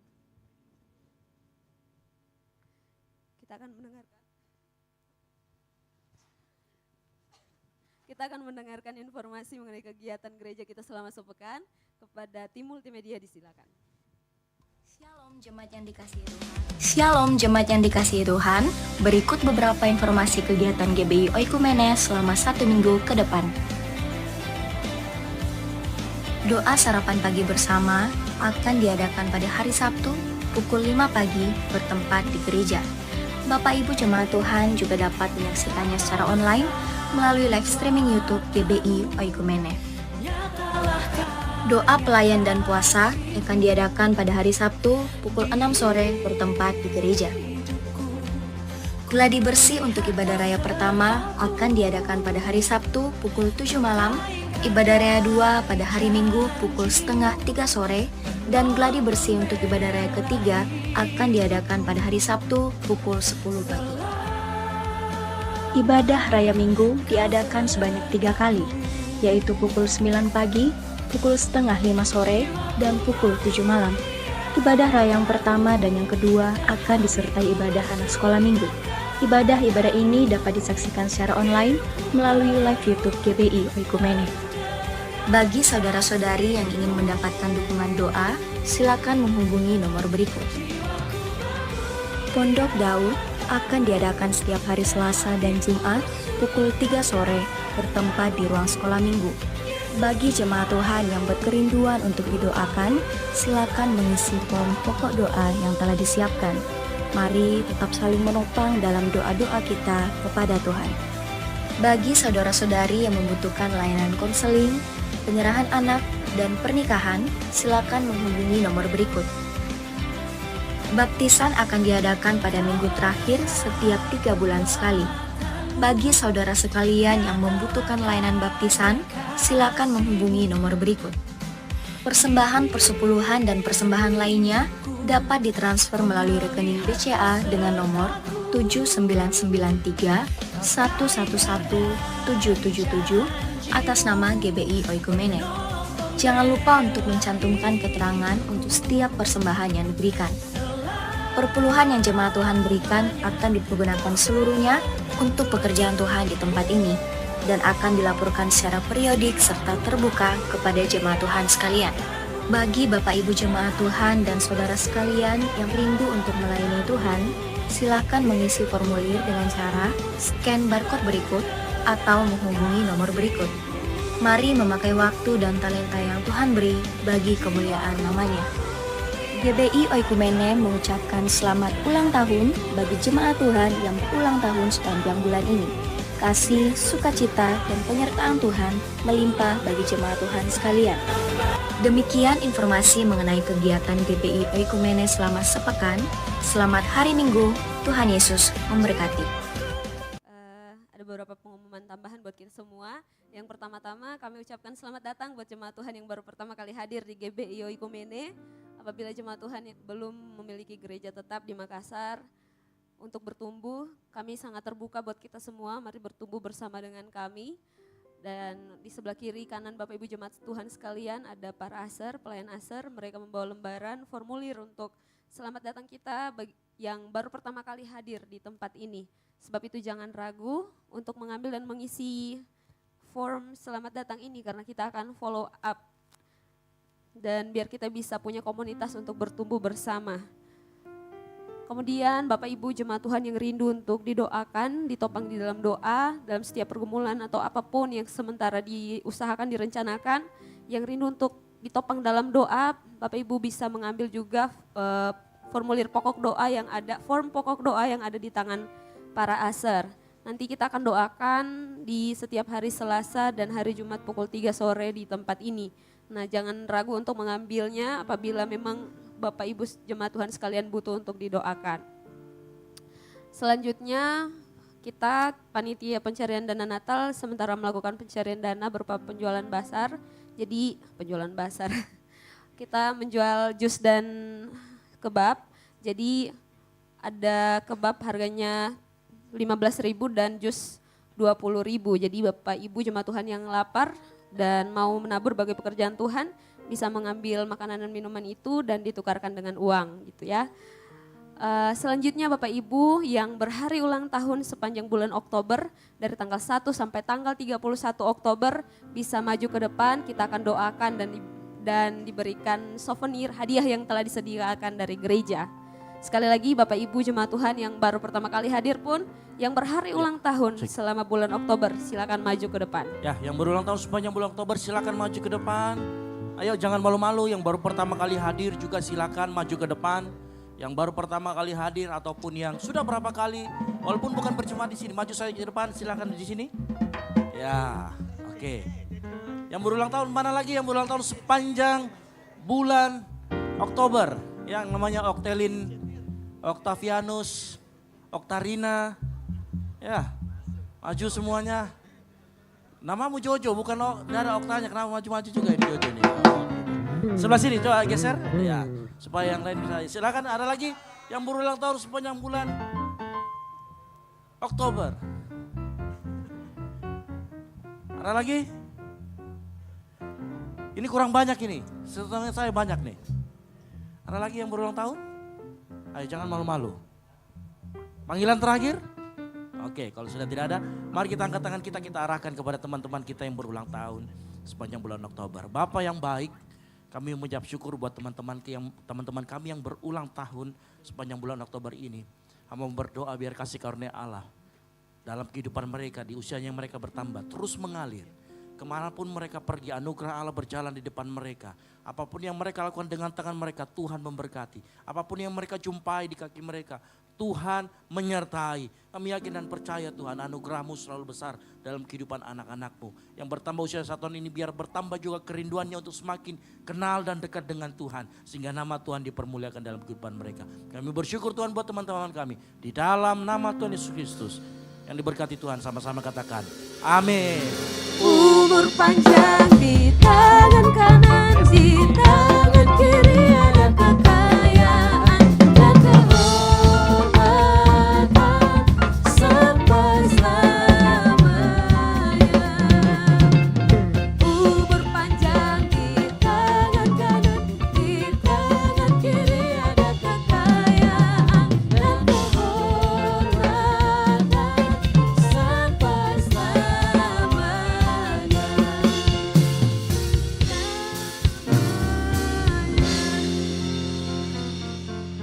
Pengumuman tambahan buat kita semua, Bapak Ibu setelah kita doa berkat, keluar dari pintu ini silakan nanti belok kiri. Ya kalau mau beli basar dulu baru belok kiri. Kita fellowship di bawah, kita makan dulu baru pulang. Mungkin itu saja saya kembalikan. Baik, puji nama Tuhan, kita akan mengakhiri ibadah kita pada malam hari ini. Saya undang kita untuk bangkit berdiri. Sungguh hanya Kau yang layak dipuji Tuhan. Kami kagum akan kasih. Ku kagum hormat akan Engkau. Ku kagum hormat akan Engkau. Kau Allah yang layak dipuji. Ku kagum akan Engkau. Ku kagum hormat akan Engkau. Ku kagum hormat akan Engkau. Kau Allah yang layak dipuji. Ku kagum akan Engkau. Mari dengan imanmu sama-sama kita katakan pujian ini. Ku kagum hormat akan Engkau. Ku kagum hormat akan Engkau. Kau Allah yang layak dipuji. Ku kagum akan Engkau. Sambil mengangkat tangan bagi Tuhan kita. Ku kagum hormat akan Engkau. Ku kagum hormat akan Engkau. Kau Allah yang layak dipuji. Ku kagum akan Engkau. Kau Allah yang layak dipuji. Ku kagum akan Engkau. Sekali katakan, Kau Allah yang layak dipuji. Ku kagum akan Engkau. Berikan tepuk tangan bagi kita Tuhan kita Yesus Kristus. Mari kita satu dalam doa. Ya benar Bapa, kami kagum akan Engkau Tuhan. Kami memuji akan kebesaran-Mu Tuhan.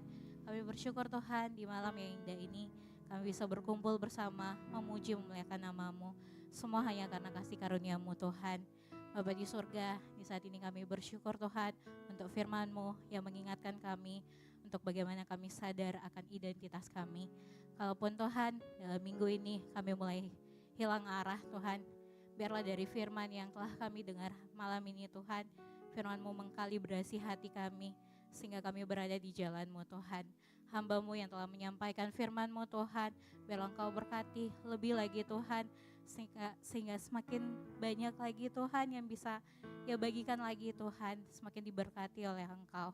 Kami juga bersyukur dan kami mau menyerahkan untuk para pelayan-Mu Tuhan yang sudah memberikan waktunya untuk melayani di hari ini, di malam ini Tuhan. Kami yakin dan percaya Tuhan, kami bisa melakukan ini semua hanya karena campur tangan dari-Mu Tuhan, hanya karena kekuatan yang Kau berikan kepada kami. Oleh sebab itu Tuhan, biarlah setiap pelayanan yang kami berikan ini Tuhan, semua hanya untuk kemuliaan nama-Mu. Kami juga menyerahkan Tuhan untuk para jemaat-Mu Tuhan, yang mungkin mereka masih ragu untuk memberikan pelayanan mereka. Biarlah Engkau yang meyakinkan iman mereka untuk mau memberikan pelayanan mereka Tuhan, untuk mau menjadi bagian untuk melayani-Mu Tuhan.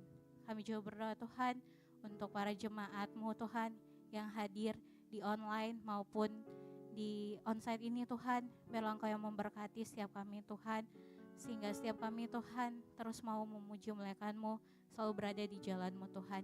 Jika ada jemaat-jemaat yang belum sempat hadir atau bahkan yang lalai Tuhan, yang berbeban berat, kami berdoa di tempat ini Tuhan, biarlah Engkau yang mengangkat setiap beban hidup mereka Tuhan, dan Engkau yang menjadi solusi bagi setiap keputusasaan mereka Tuhan. Bapa surga, kami juga berdoa Tuhan untuk bangsa dan negara kami ini Tuhan. kami menyerahkan dari pemerintahan pusat sampai kepada pemerintahan daerah Tuhan. Kami menyerahkan kepadamu, biarlah hikmat kebijaksanaan selalu ada bagi setiap anak-anak Tuhan yang ditempatkan juga Tuhan di dalam pemerintahan, sehingga setiap mereka Tuhan dapat bekerja, berpolitik dengan sesuai hikmat daripadamu Tuhan. Kami juga berdoa Tuhan untuk GBI Oikumene, biarlah gereja ini menjadi gereja yang mau terus memberkati dan memberikan pertumbuhan, yang selalu mau mengajarkan kepada kami untuk kami tumbuh ke arah Kristus Tuhan. Bapa di surga, kami juga berdoa Tuhan untuk gereja-gereja sekitar di Taman Landrea ini Tuhan. Biarlah setiap gereja-gereja ini, walaupun setiap gereja ini berbeda denominasi, namun kami yakin dan percaya Tuhan, setiap gereja-gereja ini Tuhan, semua hanya untuk menuai jiwa bagimu Tuhan. Bapa di surga, kami juga mau berdoa Tuhan untuk gembala kami Tuhan, untuk ibu gembala kami, biarlah Bapa berkati Tuhan masa tuanya. Tuhan Yesus berikan sukacita, damai sejahtera bagi ibu gembala kami Tuhan, sehingga ibu gembala kami tetap sehat, kuat, dan disertai diberkati oleh Engkau. Kami juga berdoa Tuhan untuk Pastor Esra Tuhan, dalam pelayanannya, dalam pekerjaannya. Kami yakin dan percaya Tuhan, Engkau ada dalam kehidupannya, Engkau ada dalam kontrol setiap hal yang dia lakukan. Keluarganya Tuhan kami serahkan kepadamu. Kami yakin dan percaya Tuhan, Engkau akan memberkati keluarga ini Tuhan, sehingga biarlah setiap orang yang melihat keluarga ini Tuhan bisa juga melihat Kristus di dalam kehidupan mereka Tuhan. Kami juga berdoa untuk Dev Tuhan. Kami yakin dan percaya Engkau juga memberkati setiap tumbuh kembangnya Tuhan, dan kami yakin dan percaya anak ini selalu diberkati oleh Tuhan dan akan dipakai oleh Tuhan secara luar biasa. Kami juga berdoa Tuhan untuk leader kami, Pastor Peter bersama keluarga kecilnya. Tuhan Yesus memberkati setiap kebutuhan mereka, setiap kebutuhannya Tuhan, sehingga apapun yang dilakukannya Tuhan semua hanya untuk kemuliaan nama-Mu Tuhan. Kami juga berdoa Tuhan untuk keluarga kami dimanapun mereka berada Tuhan, Engkau yang memberkati setiap pekerjaan, setiap apapun yang dilakukan oleh keluarga kami, orang tua kami, sehingga mereka berada dalam naungan kasih-Mu Tuhan. Kami juga berdoa Tuhan untuk para mahasiswa, bahkan setiap jemaat yang hadir saat ini yang sementara bergumul Tuhan, kami yakin dan percaya Tuhan, Engkau akan memberikan solusi yang terbaik untuk setiap pergumulan mereka Tuhan. Terima kasih Bapa di surga, inilah setiap doa yang kami naikkan kepadamu Tuhan, dan kami yakin dan percaya semua akan Engkau jawab sesuai dengan kehendak-Mu Tuhan dan waktu-Mu. Saat ini kami akan menaikkan Tuhan doa Bapa kami seperti yang Engkau ajarkan kepada murid-murid-Mu. Bapa kami di surga, dikuduskanlah nama-Mu, datanglah kerajaan-Mu, jadilah kehendak-Mu di bumi seperti surga. Berikanlah kami pada hari ini makanan kami yang secukupnya, dan ampunilah kami akan kesalahan kami, seperti kami juga mengampuni orang yang bersalah kepada kami. Dan janganlah membawa kami ke dalam pencobaan, tapi lepaskanlah kami daripada yang jahat. Karena Engkau-lah yang punya kerajaan dan kuasa dan kemuliaan sampai selama-lamanya. Mari kita angkat kedua tangan, kita terima berkat dari Tuhan. Jika engkau baik-baik mendengarkan suara Tuhan Allahmu dan melakukan dengan setia segala perintahnya yang disampaikan kepadamu pada hari ini, maka Tuhan Allahmu akan mengangkat engkau di atas segala bangsa di bumi. Segala berkat ini akan datang kepadamu dan menjadi bagianmu. Diberkatilah engkau di kota dan diberkatilah engkau di ladang. Diberkatilah buah kandunganmu, hasil bumimu dan hasil ternakmu. Diberkatilah bakulmu dan tempat adonanmu. Diberkatilah engkau pada waktu masuk dan diberkatilah engkau pada waktu keluar. Oleh karena itu, pulanglah dan jadilah terang, sehingga Injil diberitakan melalui hidupmu. Dan biar anugerah dari Allah Bapa, keselamatan di dalam Kristus Yesus, dan penyertaan yang manis oleh Roh Kudus menyertai kita semua. Mulai dari saat ini sampai dengan Maranatha, Tuhan Yesus datang kembali menjemput kita semua. Bagi Dialah segala kemuliaan sampai selama-lamanya. Yang diberkati Tuhan, sama-sama katakan amin. Selamat hari Minggu, terus memberkati, dan silakan mengambil satu doa sejenak.